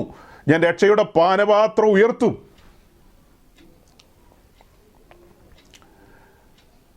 അങ്ങനെ ഞാൻ ഈ ശുശ്രൂഷയുടെ ഭാഗമാകുകയാണ്. അല്ലാതെ യാന്ത്രികമായിട്ട് കത്തോലിക്ക പള്ളിയിൽ ഓസ്തി കന്യാസ്ത്രീ വായിൽ വെച്ച് കൊടുക്കുമല്ലോ, ഒരു ഓസ്തിയും തിന്നിട്ട് വീട്ടിൽ പൊക്കോ, അത്രയേ ഉള്ളൂ അവരുടെ ഹോളി കമ്മ്യൂണിയൻ എന്ന് പറയുന്നത്. ഏതോ മെഷീനിൽ അടിച്ചു വെച്ചിരിക്കുന്ന ഒരു റൗണ്ടിലുള്ള ഒരു സാധനം, പപ്പടം പോലെ ഇരിക്കുന്ന ഒരു സാധനം, അത് ചുമ്മാ വായിലിട്ട് അലിപ്പിച്ചുകൊണ്ട് വീട്ടിൽ പോകും. അതല്ല നമ്മൾ ഒരുമിച്ച് കൂടുന്ന ശുശ്രൂഷയുടെ പ്രാധാന്യം. ആ ശുശ്രൂഷയുടെ തുടക്കം പറഞ്ഞില്ലേ, വേദഭാഗങ്ങൾ വായിച്ചുകൊണ്ട്, അതുപോലെ ക്രൂശിനെ ധ്യാനിക്കുന്ന ഗീതങ്ങൾ പാടിക്കൊണ്ട് ആ സമർപ്പണത്തിൻ്റെ പാരമ്യത്തിലേക്ക് നമ്മൾ വരികയാണ്, നമ്മൾ ഓർത്തെടുക്കുകയാണ്. കഴിഞ്ഞു പോയ ഒരാഴ്ച അല്ലെങ്കിൽ കഴിഞ്ഞ കർത്തൃമേശ മുതൽ ഇവിടം വരെയുള്ള നമ്മുടെ ഒരു ജീവിതവുമായി ബന്ധപ്പെട്ട് നമ്മൾ നമ്മുടെ ജീവിതത്തെ ഒന്ന് ഓർത്തെടുക്കുകയാണ്, ഒന്ന് തിരിഞ്ഞു നോക്കുകയാണ്. കർത്തൃമേശയുള്ള ദിവസം മാത്രമല്ല, എല്ലാ ദിവസവും നമുക്ക് കർത്തൃമേശ ഉള്ളതുപോലെയാണ് നമ്മൾ ജീവിക്കേണ്ടത്. ഏത് ടൈമിലും കർത്തൃമേശയ്ക്ക് നമ്മൾ സജ്ജരായിരിക്കണം. സാധാരണ ചർച്ചുകളിലൊക്കെ കർത്തൃമേശയോടുള്ള ബന്ധത്തിൽ ഒരു 2-3 ദിവസത്തെ ഫാസ്റ്റിംഗ് പ്രെയറൊക്കെ കാണും. നമ്മുടെ ന്യൂസിലാൻഡ് ചർച്ചിലൊക്കെ ഉണ്ട്. ഞാൻ അതിനോടൊന്നും യോജിക്കുന്നയാളല്ല. 2-3 ദിവസം ഫാസ്റ്റിംഗ് ഇരുന്നിട്ട് കർത്തൃമേശയിലേക്ക് പ്രവേശിക്കുക എന്നുള്ളത് മലയാളി പെന്തിക്കോസിൻ്റെ ഒരു രീതിയാണ്. കുഴപ്പമില്ല, അത് തെറ്റൊന്നും ആണെന്നല്ല പറഞ്ഞു വരുന്നത്. നമ്മളുടെ ടീച്ചിങ് അതിനൊക്കെ മുകളിലാണ്. എന്താ ടീച്ചിങ്? 24/7 നമ്മളതിന് സജ്ജമായിരിക്കണം. അങ്ങനെ ജീവിക്കണമെന്നേ, അങ്ങനെ ജീവിക്കണം. കഴിയുമെന്ന് ചോദിച്ചാൽ കഴിയും. അതിനല്ലേ പരിശുദ്ധാത്മാവിനെ തന്നിരിക്കുന്നത്. നമ്മുടെ ജീവിതത്തിൽ കുറവുകളില്ലേന്ന് ചോദിച്ചാൽ, നിങ്ങൾ എത്ര ഉപവാസം ഇരുന്നെന്ന് പറഞ്ഞാലും കുറവില്ലാതിരിക്കുമോ? നിങ്ങൾ ഉപവസിക്കേണ്ട കാര്യങ്ങൾക്കൊക്കെ ഉപവസിക്കുക. തിരുമേശയിലേക്ക് വരുമ്പോൾ നിങ്ങൾ വചനപ്രകാരം ഒരുക്കപ്പെട്ട് കടന്നു വരിക, തകർന്നുറങ്ങിയ ഹൃദയത്തോടെ വരിക. നിരന്തരം പത്യവചനം പ്രസംഗിക്കുന്ന ഒരു കൂട്ടായ്മയിൽ, നിരന്തരം ക്രൂശ് ഉയർത്തുന്ന ഒരു കൂട്ടായ്മയിൽ, പിന്നെ ഒരു 3 ദിവസം കാത്തിരുന്നാൽ മാത്രമല്ല കർത്തൃമേശയ്ക്ക് ഹൃദയം ഒരുക്കപ്പെടുകയുള്ളൂ. നിങ്ങൾ എല്ലാ ആഴ്ചയിലും കേൾക്കുന്നത് പിന്നെ എന്താ? ക്രൂശിൻ്റെ വചനങ്ങളല്ലേ കേൾക്കുന്നത്, പത്യവചനങ്ങളല്ലേ കേൾക്കുന്നത്. മീറ്റിങ്ങുകളും അത് തന്നെയല്ലേ കേൾക്കുന്നത്. ഈ ലോകത്തിൻ്റെ കാര്യങ്ങൾ എന്തെങ്കിലും പറയുന്നുണ്ടോ? മറ്റ് സമയങ്ങളിൽ നിങ്ങൾ സ്വയം ധ്യാനിക്കുന്നില്ലേ? നിങ്ങൾ വചനം ധ്യാനിക്കുന്നുണ്ട്, മറ്റ് മെസ്സേജുകൾ കേൾക്കുന്നുണ്ട്. ഈ സമയങ്ങളിലെല്ലാം ഉയരത്തിലേക്കല്ലേ നിങ്ങളുടെ ശ്രദ്ധ ഇരിക്കുന്നത്. ഈ കേൾക്കപ്പെട്ട വചനങ്ങൾ നമ്മെ ശുദ്ധീകരിച്ചുകൊണ്ടിരിക്കുകയല്ലേ. ശുദ്ധീകരണത്തിലൂടെ തന്നെയല്ലേ നമ്മൾ മുൻപോട്ട് പോകുന്നത്. അപ്പോൾ ഞാൻ പറഞ്ഞു വരുന്നത്, നമ്മൾ എപ്പോഴും പ്രാഗൽഭ്യമുള്ളവരായിരിക്കണം.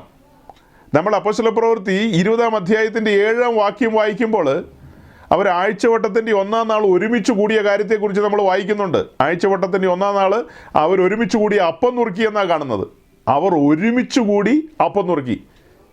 അത് ഏതെങ്കിലും കടയിൽ നിന്ന് നുറുക്കിയിട്ടിരിക്കുന്ന കുറേ കഷ്ണങ്ങൾ കൊണ്ടുവന്ന് വെച്ചിട്ട് അല്ലെങ്കിൽ ആരെങ്കിലും കൊട്ടേഷൻ കൊടുത്ത് ഏൽപ്പിക്കുകയല്ല, ഇത് കുറച്ച് നുറുക്കി കൊണ്ടുവരുന്നത്. ഞാനൊരു 6-7 വർഷം മുമ്പ് മധ്യ കേരളത്തിൽ ഒരു ചർച്ചിൽ പ്രസംഗിക്കാൻ പോയി. അതൊരു മിനി കൺവെൻഷൻ പോലെയായിരുന്നു. വൈകിട്ട് മാത്രമായിരുന്നു മീറ്റിംഗ്. അപ്പോൾ പകൽ മീറ്റിംഗ് ഇല്ല. അതുകൊണ്ട് വിദേശത്തുള്ളൊരു സഹോദരി കുടുംബമായിട്ട് നാട്ടിൽ വന്നിട്ടുണ്ട്, ആ പരിസരത്താണ്. അപ്പോൾ അവരിത് അറിഞ്ഞു കേട്ട് അവിടുത്തെ ആ ശുശ്രൂഷകനോട് പറഞ്ഞ് പകൽ അവരുടെ വീട്ടിലൊരു മീറ്റിംഗ് അറേഞ്ച് ചെയ്യാമെന്ന് ചോദിച്ചു. അങ്ങനെ അറേഞ്ച് ചെയ്ത് ഞങ്ങൾ അവിടെ പോയി. അങ്ങനെ ആ സഹോദരി വചനത്തിന് വേണ്ടി വളരെ ദാഹമുള്ളൊരു സഹോദരിയാണ്. ഞാൻ അത്ഭുതപ്പെട്ടു പോയിട്ടുണ്ട്. അവരൊരു സ്പെഷ്യൽ ബ്രീഡാണ്. അവിടെ ഒരു 3-4 പേര് പ്രാർത്ഥിച്ചു. മെസ്സേജിന് മുമ്പ് അങ്ങനെ ഒരു പ്രാർത്ഥനയൊക്കെ പ്രാർത്ഥിക്കില്ല. പ്രാർത്ഥിച്ചവരെല്ലാം ഇന്ന് വിടുതൽ വേണം, ഇന്ന് 2-1 നടക്കണം, ഇന്ന് മല മറിക്കണമെന്നൊക്കെ പറഞ്ഞ് അവർ ആണുങ്ങളും പെണ്ണുങ്ങളും എല്ലാം പ്രാർത്ഥിച്ചെല്ലാം കഴിഞ്ഞിട്ട് ഒടുക്കം ആ കുടുംബത്തിലെ നാഥയായ ഈ സഹോദരി, അവരുടെ ഭർത്താവ് അവർക്ക് ഭർത്താവില്ല, അവരൊരു വിഡോയാണ്. അപ്പോൾ ഒടുക്കം ഈ സഹോദരി പ്രാർത്ഥിക്കുകയാണ്. അവർ പ്രാർത്ഥിക്കുമ്പോൾ അവർ പറയുകയാണ്, കർത്താവേ, നിന്റെ ജനമായ ഞങ്ങൾ നിന്റെ സന്നിധിയിൽ ഒരുമിച്ച് കൂടിയിരിക്കുന്നു. നീ നിന്റെ ദാസനെ ഞങ്ങളുടെ നടുവിൽ അയച്ചിരിക്കുന്നു. നിന്റെ ദാസനിലൂടെ ഉയരത്തിലെ ശബ്ദം ഞങ്ങൾക്ക് കേൾക്കണം, ഭൂമിയിലുള്ളതൊന്നും കേൾക്കാൻ ഇടവരരുതെന്ന്. ഈ 3-4 എന്താ പറഞ്ഞുകൊണ്ടിരുന്നത്? ആ 3-4 പ്രാർത്ഥന ഗബ്രിയേൽ ഡസ്റ്റ്ബിന്നിലിട്ട് കാണും. അതേസമയം ഈ സഹോദരിയുടെ ചുരുക്കമായ പ്രാർത്ഥന, വളരെ ദാഹത്തോടെയുള്ള പ്രാർത്ഥന, ദൈവമായിട്ടുള്ള ബന്ധം ആ പ്രാർത്ഥനയിൽ നമുക്ക് കാണാം.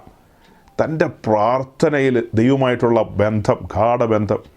നിൻ്റെ സ്വരം എനിക്ക് കേൾക്കണമെന്ന്, ഞാൻ ഇനി മുന്നോട്ട് പോകേണ്ട വഴി എനിക്ക് കാണിച്ചു തരണമെന്ന്, അങ്ങനെയൊക്കെ പറഞ്ഞാണ് പ്രാർത്ഥിക്കുന്നത്. ഇതെല്ലാം കഴിഞ്ഞിട്ട് ഞങ്ങൾ അവിടെ ഭക്ഷണം കഴിക്കാനിരുന്നപ്പോൾ ആ സഹോദരി പറഞ്ഞു, താൻ ഖത്തർ എന്ന് പറയുന്ന രാജ്യത്താണ്, ആ ഖത്തറിലുള്ളൊരു കൂട്ടായ്മയിലാണ് കൂടുന്നത്, അത്രേ ഞാൻ പറയുന്നുള്ളൂ. അത് കൊറോണയൊന്നും വന്നിട്ടില്ല, കൊറോണ വരാനായിട്ട് പ്ലാൻ ചെയ്യുന്നുള്ളൂ. ആ സമയത്ത് അവരുടെ കൂട്ടായ്മയിൽ കർത്തൃമേശയ്ക്ക് ഈ അപ്പം ശുശ്രൂഷകൻ വീട്ടിൽ നിന്ന് വരുമ്പോൾ നുറുക്കിക്കൊണ്ടാണ് വരുന്നത്. നുറുക്കുന്നത് ആരാന്നറിയാവോ? വീട്ടിലെ സെർവൻ്റാണ്. അവിടുത്തെ സെർവൻ്റാണ് നുറുക്കുന്നത്. ആ ലേഡി പിന്നീട് ഇവരോട് പറഞ്ഞ കാര്യമാണ്. ഇവർ ഞെട്ടിപ്പോയി. ഇവരാരോടും പറയാൻ കൂട്ടാക്കിയില്ല, പക്ഷേ എന്നോട് ആ കാര്യം പറഞ്ഞു. എന്തു ചെയ്യുമെന്ന് ചോദിച്ചാൽ ഞാനും എന്തു ചെയ്യും? മെജോറിറ്റി പാസ്റ്റേഴ്സിന് ദൈവഭയം നഷ്ടപ്പെട്ട് കഴിഞ്ഞിരിക്കുന്നു. ലീഡേഴ്സ് എന്ന് പറയുന്നവർക്കൊക്കെ ദൈവഭയം നഷ്ടപ്പെട്ടിരിക്കുന്നു. അങ്ങനെ ഒരു കാലത്തിലേക്ക് നമ്മൾ വന്നെത്തിയിരിക്കുകയാണ്. അപ്പം ഒന്നെടുത്തവൻ വാഴ്ത്തി നുറുക്കി. നമ്മളതിൻ്റെ പങ്കാളിത്തത്തിലേക്ക് വരികയാണ്. നമുക്ക് 1 കൊരിന്ത്യർ ലേഖനം 10-ാം അധ്യായത്തിൻ്റെ 16-17 വാക്യം കൂടെ വായിക്കാം. നാം അനുഗ്രഹിക്കുന്ന അനുഗ്രഹപാത്രം ക്രിസ്തുവിന്റെ രക്തത്തിന്റെ കൂട്ടായ്മയല്ലയോ? നാം നുറുക്കുന്ന അപ്പം ക്രിസ്തുവിന്റെ ശരീരത്തിന്റെ കൂട്ടായ്മയല്ലയോ? അപ്പം ഒന്നാകൊണ്ട് പലരായ നാം ഒരു ശരീരമാകുന്നു. നാം എല്ലാവരും ആ ഒരേ അപ്പത്തിന് അംശികളാകുന്നുവല്ലോ. ഇവിടെ നമ്മൾ വായിച്ചത് നാം അനുഗ്രഹിക്കുന്ന അനുഗ്രഹ പാത്രങ്ങളെന്നല്ല, നാം അനുഗ്രഹിക്കുന്ന അനുഗ്രഹപാത്രം എന്നാണ് വായിച്ചത്. നാം അനുഗ്രഹിക്കുന്ന അനുഗ്രഹപാത്രം ക്രിസ്തുവിൻ്റെ രക്തത്തിൻ്റെ കൂട്ടായ്മയല്ലയോ? ഇവിടെ നാം വായിച്ചത്, അല്ലെങ്കിൽ അതിലേക്ക് വരാം, നാം നുറുക്കുന്ന അപ്പം ക്രിസ്തുവിൻ്റെ ശരീരത്തിൻ്റെ കൂട്ടായ്മയല്ലയോ? അപ്പം ഒന്നാകൊണ്ട് പലരായ നാം ഒരു ശരീരമാകുന്നു. ഒരപ്പം, ആ അപ്പം ക്രിസ്തുവിനെയാണ് പ്രതിഫലിപ്പിക്കുന്നത്. ആ അപ്പം നുറുക്കി പലരായ നമ്മൾ ഭക്ഷിക്കുമ്പോൾ നമ്മൾ ഒരു ശരീരമായി തീരുകയാണ്. ഈ ലോകത്തോട് നമ്മൾ വിളിച്ചു പറയുന്നത് എന്താ? പലരായ നമ്മൾ ഈ ഒരപ്പത്തിൻ്റെ അംശികളെന്ന നിലയിൽ ഒരു ശരീരസ്ഥരായി മാറുകയാണ്. ഓരോ പ്രാദേശിക സഭയിലും അവിടുത്തെ ശുശ്രൂഷകൻ ഈ പറഞ്ഞ നിലയിൽ അപ്പം എടുത്ത് സ്തോത്രം ചെയ്ത് നുറുക്കി, അതെല്ലാം ദൈവഭയത്തിൽ ദൈവസ്നേഹത്തിലാണ് ചെയ്യുന്നത്. അങ്ങനെ അപ്പം തൻ്റെ കൂട്ടു സഹോദരങ്ങളുമായിട്ട് പങ്കുവെക്കുകയാണ്. അവിടെ പങ്കുവെക്കപ്പെടലിൻ്റെ ഒരു അനുഭവമാണത്. ഫെലോഷിപ്പാണ് അവിടെ കാണിക്കുന്നത്. അങ്ങനെ ആ പങ്കുവെക്കപ്പെടലിൻ്റെ ഒടുവിൽ അടുത്ത പടി എന്നോണം നമ്മൾ വായിച്ചത്, നാം അനുഗ്രഹിക്കുന്ന അനുഗ്രഹപാത്രം ക്രിസ്തുവിൻ്റെ രക്തത്തിൻ്റെ കൂട്ടായ്മയല്ലയോ? നാം അനുഗ്രഹിക്കുന്ന അനുഗ്രഹപാത്രങ്ങളല്ല, അനുഗ്രഹപാത്രം എന്ന് തന്നെയാണ്. നമ്മൾ 1 കൊരിന്ത്യർ 11-ാം അധ്യായത്തിൽ എന്താ വായിച്ചത്? തന്നെ കാണിച്ചു കൊടുത്ത രാത്രിയിൽ അവൻ അപ്പം നുറുക്കി വാഴ്ത്തി തൻ്റെ ശിഷ്യന്മാർക്ക് കൊടുത്തു എന്നാണ്. പിന്നീട് വായിക്കുന്നത് എന്താ? ഇപ്പം ഞാൻ വെള്ളം കുടിക്കാൻ ഉപയോഗിക്കുന്ന പാത്രം തന്നെ ഒരു പാനപാത്രമായിട്ട് നിങ്ങളുടെ മുമ്പിൽ ഉയർത്തുകയാണ്. അതുകൊണ്ട് തന്നെ അത്താഴം കഴിഞ്ഞ ശേഷം അവൻ പാനപാത്രം തൃക്കരത്തിലെടുത്ത് സ്തോത്രം ചെയ്ത് തൻ്റെ ശിഷ്യന്മാർക്ക് പങ്കിട്ട് കൊടുത്തു. ഇത് നിങ്ങൾക്ക് വേണ്ടി ചൊരിയുന്ന പുതിയ നിയമത്തിലെ എൻ്റെ രക്തം എന്നാണ് പറഞ്ഞത്. ഇവിടെ ഈ 1 കൊരിന്ത്യർ 10 വായിച്ചത് പാനപാത്രങ്ങൾ എന്നല്ല വായിച്ചത്, പാനപാത്രം എന്നാണ് വായിച്ചത്. അപ്പോൾ പ്രായോഗികമായിട്ട് അത് ശരിയാവും ഇല്ലയോ എന്നൊക്കെ ചോദിച്ചു കഴിഞ്ഞാൽ ശരിയാവുന്നേ. കുമ്പനാട് കൺവെൻഷനിൽ പ്രായോഗികമായിട്ട് ശരിയാവുമെന്നാണ് നിങ്ങൾ ഈ ചോദിക്കുന്നത്. അത് ശരിയാവില്ല. പുനലൂരിലെ ജനറൽ കൺവെൻഷനിൽ അത് പ്രായോഗികമാകുമെന്ന് ചോദിച്ചാൽ ഇല്ല. അവിടെ എന്തിനാ കർത്തൃമേശ ശുശ്രൂഷ? എനിക്ക് മനസ്സിലാകാത്ത കാര്യമാണ്. പണ്ട് കാലത്ത് പിതാക്കന്മാർ അങ്ങനെ ചെയ്തു പോകുന്നു. അന്നൊരു ചെറിയ സമൂഹമായിരുന്നു. ആ ചെറിയ സമൂഹത്തിൻ്റെ നടുവിൽ പറയപ്പെട്ട കുഴപ്പങ്ങളൊന്നും ഇല്ലാത്ത കാലത്ത് അവരൊരുമിച്ച് കൂടി അങ്ങനെ ചെയ്തു വന്നു. കാലങ്ങൾ കഴിഞ്ഞു പോയപ്പോൾ ലക്ഷോപലക്ഷം ജനങ്ങൾ അതിലേക്ക് വന്നു. അവിടെ പൊടി പാറുന്നൊരവസ്ഥയായിട്ട് മാറി. വഴിപോക്കൻ അവിടെ കടന്നു വരാം. പല പ്രാദേശിക സഭയിലും മുടക്കിയവന്മാർ അവിടെ കടന്നു വരാം. മറ്റ് ഇതര സമൂഹങ്ങളിൽപ്പെട്ട ആളുകൾ അവിടേക്ക് കടന്നു വരാം. ഇതിൻ്റെ പവിത്രതയും ഇതിൻ്റെ ഗൗരവവും മനസ്സിലാക്കാത്ത ആളുകൾ അതിലേക്ക് വരാം. ഈ പറയപ്പെട്ട ആളുകളൊക്കെ അതിലേക്ക് കൈനീട്ടും. അതുകൊണ്ട് ഇങ്ങനത്തെ ജനറൽ കൺവെൻഷനുകളിലൊന്നും ഈ കാര്യം ചെയ്യേണ്ട ഒരു കാര്യവുമില്ല. എനിക്ക് ദൈവത്തിൻ്റെ പരിശുദ്ധാത്മാവ് തന്ന നല്ല ബോധ്യമാണത്. അങ്ങനെ ഇതൊന്നും ഒരു ചടങ്ങായിട്ട് കൈകാര്യം ചെയ്യേണ്ടതല്ല. ഇതൊക്കെ ലോക്കൽ ചർച്ചുകളിൽ ചെയ്യേണ്ട കാര്യമാണ്, പ്രാദേശിക സഭയിൽ ചെയ്യേണ്ട കാര്യമാണ്. ആ സഭ ഒരുമിച്ച് കൂടുമ്പോൾ അവിടുത്തെ ശുശ്രൂഷകൻ അറിയാം ആരാരെല്ലാമാണ് ദൈവവചനപ്രകാരം പോകുന്നത്. സഭ ആരെങ്കിലും താൽക്കാലികമായി മാറ്റി നിർത്തിയിട്ടുണ്ടോ, അല്ലെങ്കിൽ അങ്ങനത്തെ എന്തെങ്കിലും കാര്യങ്ങളുണ്ടോ എന്നൊക്കെ അവിടുത്തെ ശുശ്രൂഷകനെ അറിയൂ. അപ്പോൾ ആ സഭയിൽ ഒരപ്പം എടുത്ത് സ്തോത്രം ചെയ്ത് നുറുക്കാം. അപ്പോൾ ഒരു ചിന്തയും കൂടെ വരാം, ഞങ്ങളുടെ സഭയിൽ 10,000 പേരുണ്ടെന്ന്. അങ്ങനെ 10,000 പേരുടെ സഭയൊന്നും പ്രാക്ടിക്കലല്ല. അതൊന്നും ദൈവവചനത്തിൻ്റെ വെളിച്ചത്തിൽ പഠിക്കുമ്പോൾ നമുക്കതിനെ ഉൾക്കൊള്ളാൻ കഴിയില്ല. മെഗാ ചർച്ച് എന്ന് പറയുന്ന കൺസെപ്റ്റ് തന്നെ ബൈബിളിലില്ല. അപ്പോസ്തല പ്രവൃത്തിയുടെ ആദ്യത്തെ അധ്യായങ്ങളിൽ മാത്രം നമുക്ക് ആളുകൾ ഒത്തിരി കൂടി വന്നതായിട്ട് കാണാം. അത് കഴിഞ്ഞിട്ട് നമ്മൾ നോക്കുമ്പോൾ കാണുന്നത് ഭവനങ്ങളിലാണ് സഭ കൂടിയിരുന്നത്.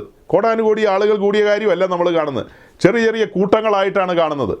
അതായത് ഒരു സഭയിൽ ആളിൻ്റെ എണ്ണം കൂടുന്നതായിട്ടല്ല കാണുന്നത്, സഭകൾ എണ്ണത്തിൽ വർദ്ധിച്ചതായിട്ടാണ് കാണുന്നത്. ഓരോ ലോക്കലിലും ധാരാളം സഭകൾ, ഓരോ സ്ട്രീറ്റിലും സഭകളാണ്. ഇപ്പോൾ ആളുകൾ ചോദിക്കുക എന്തിനാ അങ്ങനെയെന്നൊക്കെ ചോദിക്കും.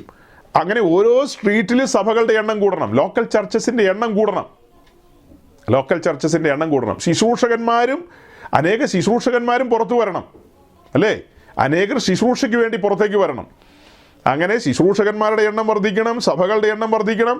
എല്ലാ മുക്കിലും മൂലയിലും കർത്താവിൻ്റെ സഭ ഉണ്ടാകണം. എന്തിനാ അങ്ങനെ പറഞ്ഞെന്ന് മനസ്സിലായോ? ഈ വരുന്ന ഓരോരുത്തരും കുഞ്ഞാടിൻ്റെ കാന്തയാകാൻ വരുന്നവരാണ്, അല്ലേ? ഈ വരുന്ന ഓരോരുത്തരെയും കർത്താവ് തൻ്റെ ആട്ടിൻകൂട്ടം എന്ന നിലയിൽ തൻ്റെ രക്തം കൊടുത്ത് സമ്പാദിച്ചിരിക്കുന്നതാണ്. അവരെ ഓരോരുത്തരെയും തൻ്റെ കാന്ത എന്ന നിലയിൽ, തൻ്റെ നിയുക്ത മണവാട്ടി എന്ന നിലയിലാണ് കൊണ്ടുവന്നിരിക്കുന്നത്. അവരെയൊക്കെ യോഗ്യ മണവാട്ടി എന്ന നിലയിലേക്ക് ആക്കിക്കൊണ്ടുവരണം. അതിനാണ് 5 വിധ ശുശ്രൂഷകരെ ആക്കി വെച്ചിരിക്കുന്നത്. അവർ വചനത്തിലൂടെയും സകല നിലകളിലൂടെയും അവരെ സജ്ജമാക്കി ഒരുക്കും. അങ്ങനെ പോയിക്കൊണ്ടിരിക്കുന്നതിനിടയിൽ കർത്തൃമേശയൊക്കെ ഉണ്ട് കേട്ടോ, അതിനിടയിലാണ് ഇതൊക്കെ ഉള്ളത്. അപ്പോൾ 500 പേരുടെ 5000 പേരുടെ സഭയൊന്നും പ്രായോഗികമല്ല. 100 പേരുള്ള സഭയിലെ ഓരോ വിശ്വാസികളെയും കുറിച്ച് ചോദിച്ച പാസ്റ്റർ കൈമലത്തി കാണിക്കും. ഈ ഓരോരുത്തരെയും പണിയണം. ഇവിടെ വന്നിരിക്കുന്ന 30, 40, 50 പേരെന്ന് കൂട്ടിക്കോ.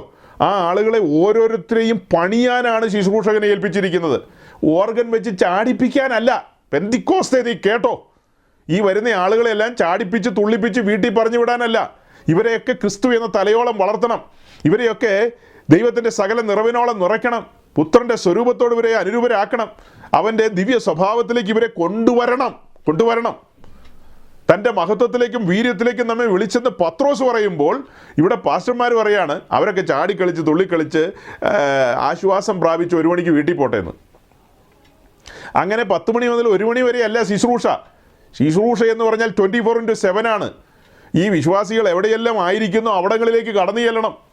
അവർ പാടത്താണെങ്കിൽ പാടത്തേക്ക് ചെല്ലണം. അവർ ഫാക്ടറിയിലാണെങ്കിൽ ഫാക്ടറി കഴിഞ്ഞു വരുന്ന സമയമോ അതിൻ്റെ ലിഷർ ടൈമോ പാസ്റ്റർ വെയിറ്റ് ചെയ്യണം. 1 മണി മുതൽ 2 മണി വരെ ഒരു ഗ്യാപ്പുണ്ട്. ഓക്കെ, പാസ്റ്റർ വെളിയിൽ കാത്തു നിൽക്കണം. ആ സഹോദരൻ കുറച്ച് ഭക്ഷണമൊക്കെ കഴിച്ചു കഴിഞ്ഞിട്ട് അവനുമായിട്ട് അല്പസമയം സ്പെൻഡ് ചെയ്യണം. പിന്നെ വൈകിട്ടോ സമയം പോലെ ഇങ്ങനെ റൊട്ടേഷനിൽ മാറി ഓരോരുത്തരെയും സന്ധിക്കണം എന്നാണ് പറഞ്ഞു വരുന്നത്. അവരുടെ ബലഹീനതകൾ തിരിച്ചറിയണം, അവരുടെ സ്വഭാവത്തിലെ ഏറ്റക്കുറച്ചിലുകൾ മനസ്സിലാക്കണം. അങ്ങനെ എല്ലാ നിലകളിലും അവരെ പണതൊരുക്കണം. നമ്മൾ മുന്നമേ ഒരു വീഡിയോ കണ്ടത് ഓർക്കുന്നുണ്ടോ? മറന്നുപോകാൻ സാധ്യത കൂടുതലാണ്. അതായത് നമ്മൾ ഈ ആകാശത്തൂടെ പറക്കുന്ന വിമാനം കണ്ടിട്ടുണ്ടല്ലോ. ഈ വിമാനമൊക്കെ 6 കൊല്ലമേ പറക്കൂ. 6-ാം കൊല്ലം അത് താഴെ ഇറക്കിയിട്ട് അത് ഓവറോളിങ്ങിന് വിധേയമാക്കും. അതിന് എത്ര ആഴ്ചയാണ് അതിന് ചിലവഴിക്കുന്നതെന്നൊക്കെ ഞാൻ അന്നത് പറഞ്ഞിരുന്നു. അത് താഴെ ഇറക്കിയിട്ട് അതിൻ്റെ എല്ലാ ഭാഗങ്ങളും പീസാക്കി താഴെ ഇടും, എല്ലാം ഡിസ്മാൻഡിൽ ചെയ്യും. അത് കഴിഞ്ഞിട്ട് പിന്നെ ഒബ്സർവേഷനിൽ കാര്യങ്ങളൊക്കെ കണ്ടെത്തി കഴിഞ്ഞിട്ട് പിന്നീട് ചേഞ്ച് ചെയ്യേണ്ടത് ചേഞ്ച് ചെയ്യും, കൂട്ടിച്ചേർക്കേണ്ടത് കൂട്ടിച്ചെയ്യും. അങ്ങനെയൊക്കെ അവസാനത്തെ 2 ആഴ്ചകൾ അസംബ്ലിങ്ങിനുള്ള സമയമാണ്. എല്ലാം കമ്പ്യൂട്ടറൈസ്ഡ് സിസ്റ്റമാണ്. ഒരു മൈന്യൂട്ടായിട്ടുള്ള പൊട്ടലോ ചീറ്റലോ എവിടെയെങ്കിലുമൊക്കെ ഉണ്ടെങ്കിൽ അതെല്ലാം അവിടെ വരും.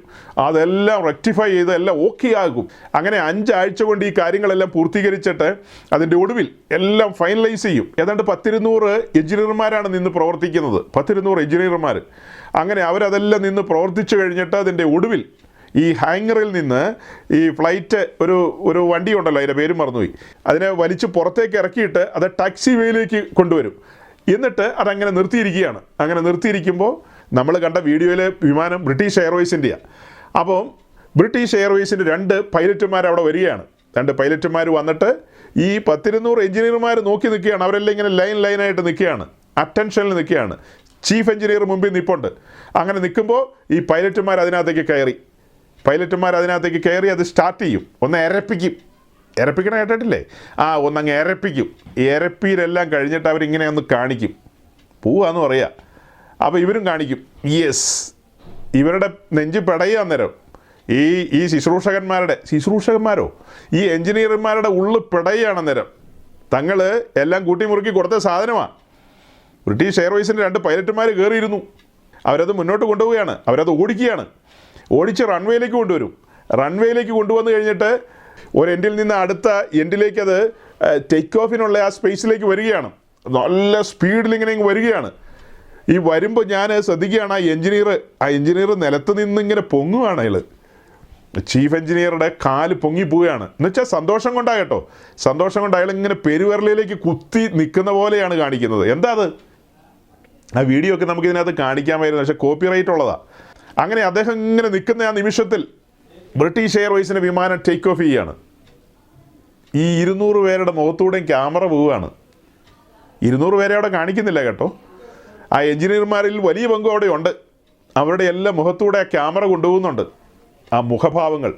അവർ കൂലിക്കല്ലേ ജോലി ചെയ്തതെന്ന് ചോദിച്ചാൽ എന്നാ ചോദ്യമാ പെന്തിക്കോസുകാരാ നീ ചോദിക്കുന്നത്? കൂലിക്കോ?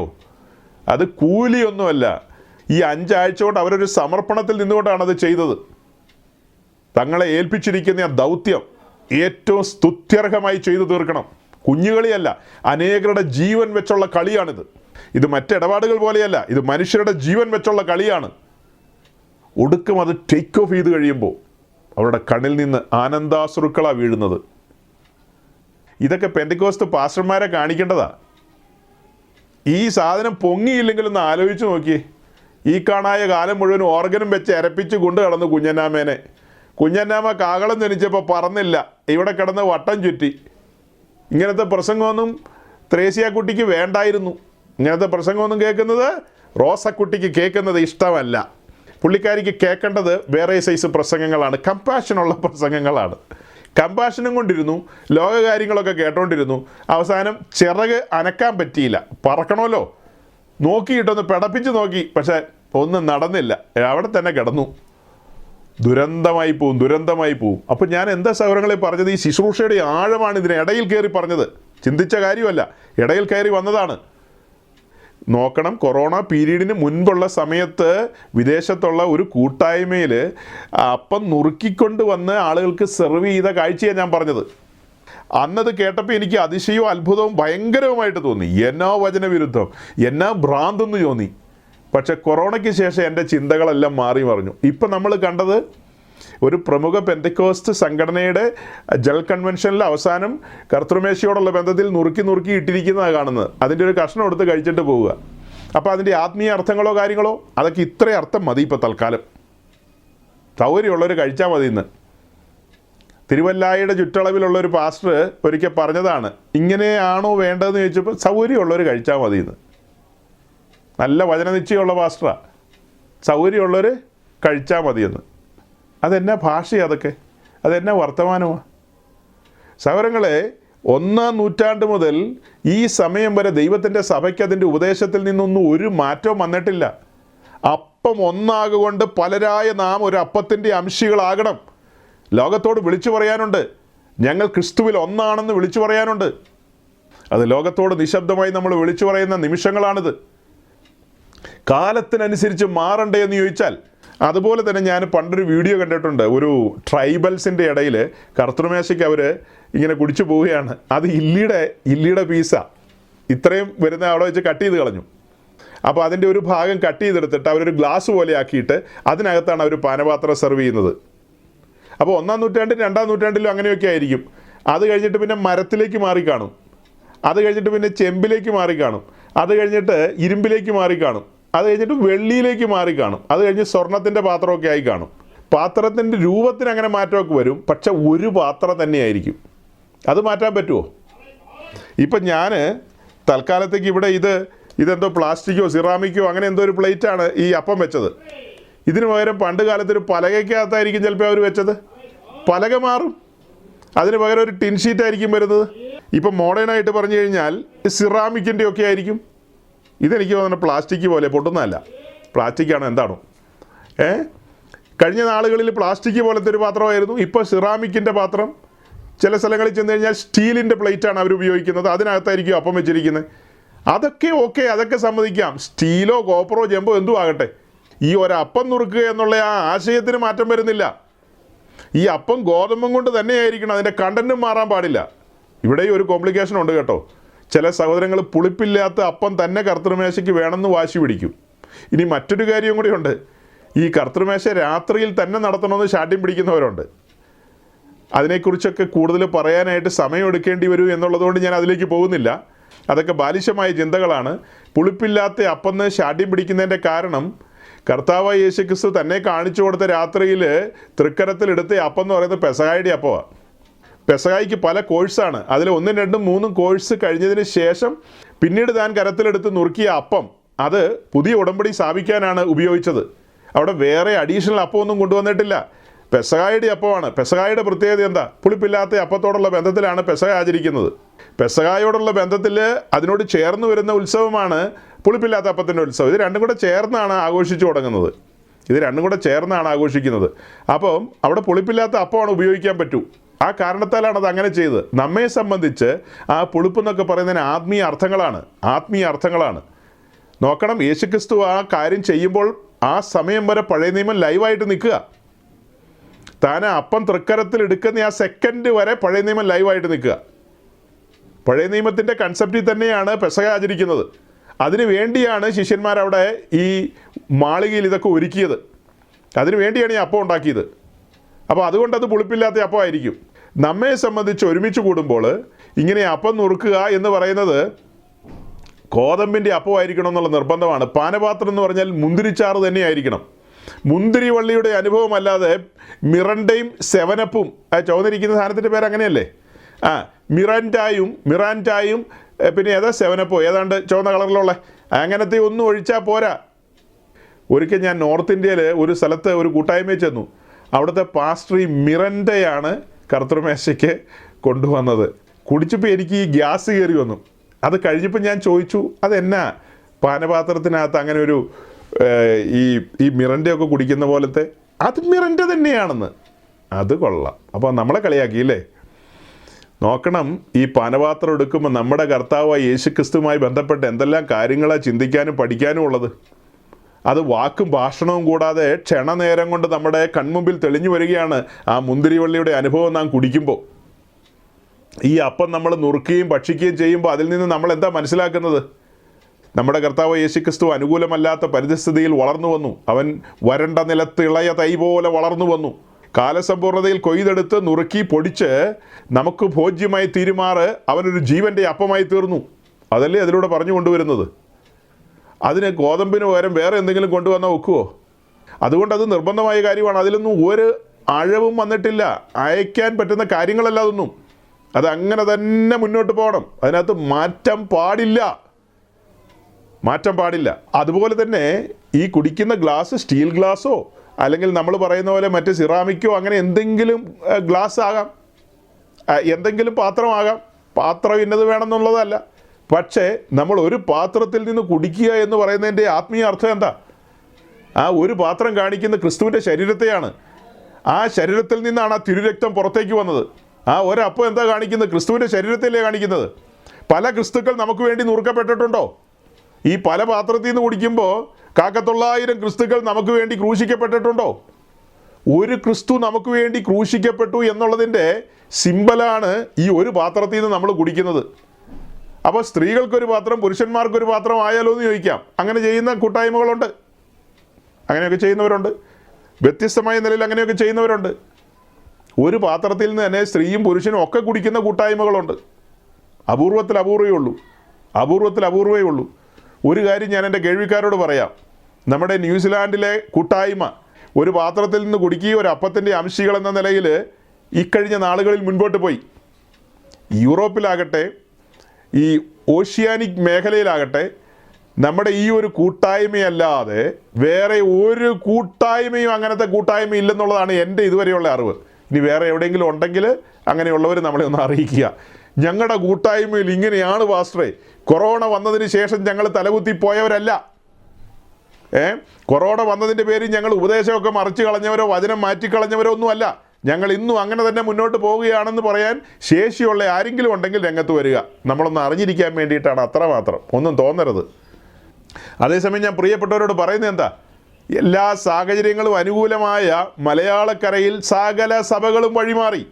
ഏതാണ്ടൊരു 98-99% കൂട്ടായ്മകളിലും പല കപ്പുകളിലാണ് കുടിക്കുന്നത്. ഒരു കപ്പി കുടിക്കാനുള്ള ശേഷി പെന്തിക്കോസിന് നഷ്ടപ്പെട്ടു പോയി. അവർ പറയുന്നത് ഞങ്ങൾ ചത്തുപോകുമെന്നാണ് പറയുന്നത്. ഞങ്ങൾക്ക് മരിക്കാൻ പറ്റില്ല, ഞങ്ങൾക്ക് മരണഭയമുണ്ട്, ഞങ്ങൾ അങ്ങനെ ഒരപ്പത്തിൽ നിന്ന് ഇനി പണ്ട് കാലത്ത് നുറുക്കിയെടുത്ത പോലെ ഞങ്ങൾ ഇനി നുറുക്കിയെടുക്കില്ല, ഞങ്ങൾക്ക് സാധ്യമല്ല, ഞങ്ങൾക്ക് ഇനിയും ജീവിക്കണം, 70, 80, 90 വരെ ഞങ്ങൾക്ക് കുറയാതെ ജീവിക്കണം. ഞങ്ങൾക്കിങ്ങനെ ഒരു പാത്രത്തിൽ നിന്ന് കുടിച്ചും ഒരപ്പത്തിൽ നിന്നൊക്കെ അതിലൊക്കെ ഒരപ്പത്തിൽ നിന്നൊക്കെ ഞങ്ങൾ അതാ ചാക്കോച്ചൻ മുറിച്ച ഭാഗമാണ്, അതിൻ്റെ തൊട്ടടുത്ത് ഞാനെങ്ങനെയാണ് മുറിക്കുന്നേ, ഞങ്ങൾക്കത് സാധ്യമല്ല ഇനി. അപ്പോൾ ജമീമ മോൾ അങ്ങനെയൊക്കെ തിന്നും. ജമീമ മോളും കർത്തൃമേശയ്ക്ക് വരുമ്പോൾ ഞാൻ ഈ പറഞ്ഞ ചട്ടങ്ങളെല്ലാം പറയും. എന്തിനാ അങ്ങനെ ഒരു പാത്രത്തിൽ നിന്ന് കുടിക്കുന്നത്, അതെന്തിനാ അങ്ങനെ ഒരു അപ്പത്തിൽ നിന്ന് കഴിക്കുന്നതെന്ന് ചോദിക്കും. ലോകക്കാരായ ആളുകളോട് കൂടെ ഒരു കേക്കിൻ്റെ ബാക്കി കഴിക്കാനായിട്ട് ഒരു മടിയില്ല. 3 പേര് കഴിച്ചതിൻ്റെ ബാക്കിയാണ് ജമീമ മോൾ ഒടുക്കം കഴിച്ചത്. അവർ കടിച്ചെടുക്കുക ചെയ്ത്. നമ്മളിവിടെ കടിച്ചെടുക്കുന്ന പരിപാടി വല്ലതും പറയുന്നുണ്ടോ? നമ്മൾ കൈകൊണ്ട് അടർത്തിയല്ലേ എടുക്കുന്നത്. നമ്മൾ കൈകൊണ്ട് ഇങ്ങനെ അടർത്തിയെടുത്താണ് വായിൽ വയ്ക്കുന്നത്. അടർത്തിയെടുത്ത സഹോദരങ്ങളെ, ഒരു വാക്കൂടെ പറഞ്ഞ് ഞാനിപ്പോൾ അവസാനിപ്പിക്കാം.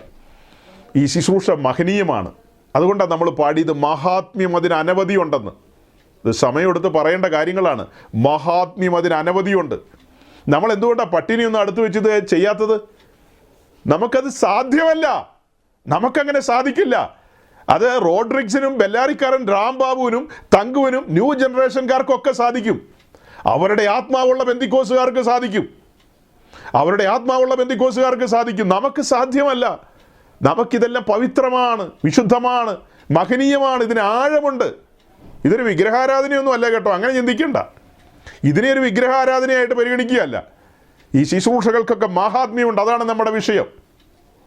നമ്മുടെ ദൈവദാസന്മാർ ഈ ശുശ്രൂഷയ്ക്ക് വേണ്ടി അപ്പം നുറുക്കി വിശുദ്ധന്മാരുടെ നടുവിലൂടെ കൊണ്ടുവന്നു. അത് ഭക്ഷിച്ചതിന് ശേഷം മിച്ചം വരും, സ്വാഭാവികമാണ്, മിച്ചം വരും. അങ്ങനെ മിച്ചം വന്നു കഴിഞ്ഞാൽ സാധാരണ നമ്മൾ ചെയ്യുന്നത് എന്താ? നമ്മളത് ആ ശുശ്രൂഷയിൽ പങ്കാളിത്തം വഹിച്ച കൂട്ടു സഹോദരങ്ങൾക്ക് കൊടുക്കും. നിങ്ങളിത് ബാലൻസ് കൂടെ ഭക്ഷിക്കണം, അല്പം പോലും കളയരുത്, വളരെ സൂക്ഷ്മതയോടെ അത് ഭക്ഷിക്കണമെന്ന് പറയും. ഇന്ന് വിദേശത്തൊക്കെയുള്ള പല കൂട്ടായ്മകളിലും, ബഹ്റിനിലുള്ളൊരു കൂട്ടായ്മയിലെ ഒരു കാര്യം എന്നോടൊരു സഹോദരൻ പറയായിരുന്നു. ഒരു ചെറിയ കൂട്ടായ്മയാണ്, ഇൻഡിപെൻഡൻറ്റ് ചർച്ചാണ്. ആ ചർച്ചിലെ ശുശ്രൂഷകൻ നമ്മുടെ ഈ മല്ലപ്പള്ളിക്കാരൻ്റെ ഭദ്രതാവാദം കേട്ടിപ്പോൾ ആത്മാവിലായി ആവേശത്തിലായിരിക്കുകയാണ്.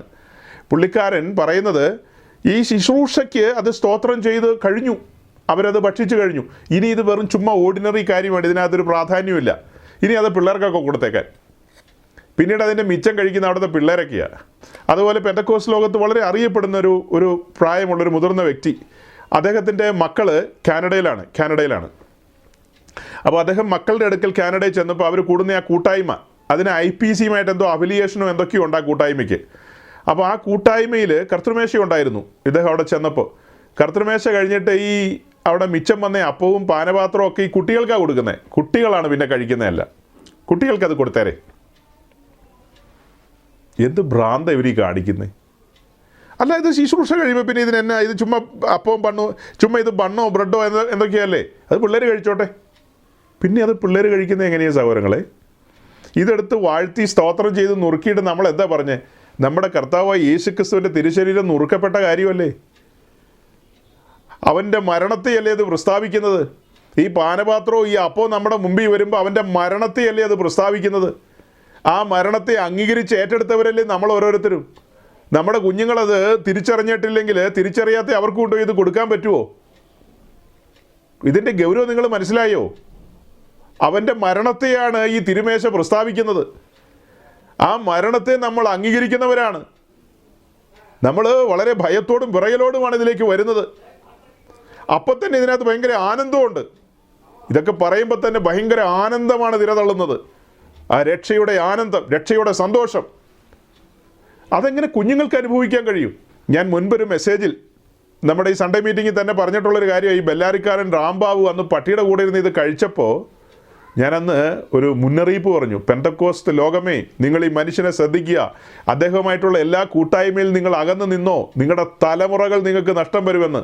ഇന്ന് പെന്തക്കോസ്തിൽ നിന്ന് എന്തുമാത്രം നിരീശ്വരവാദികളാണ് പുറത്തു വരുന്നത് നിങ്ങൾ അറിയുന്നുണ്ടോ?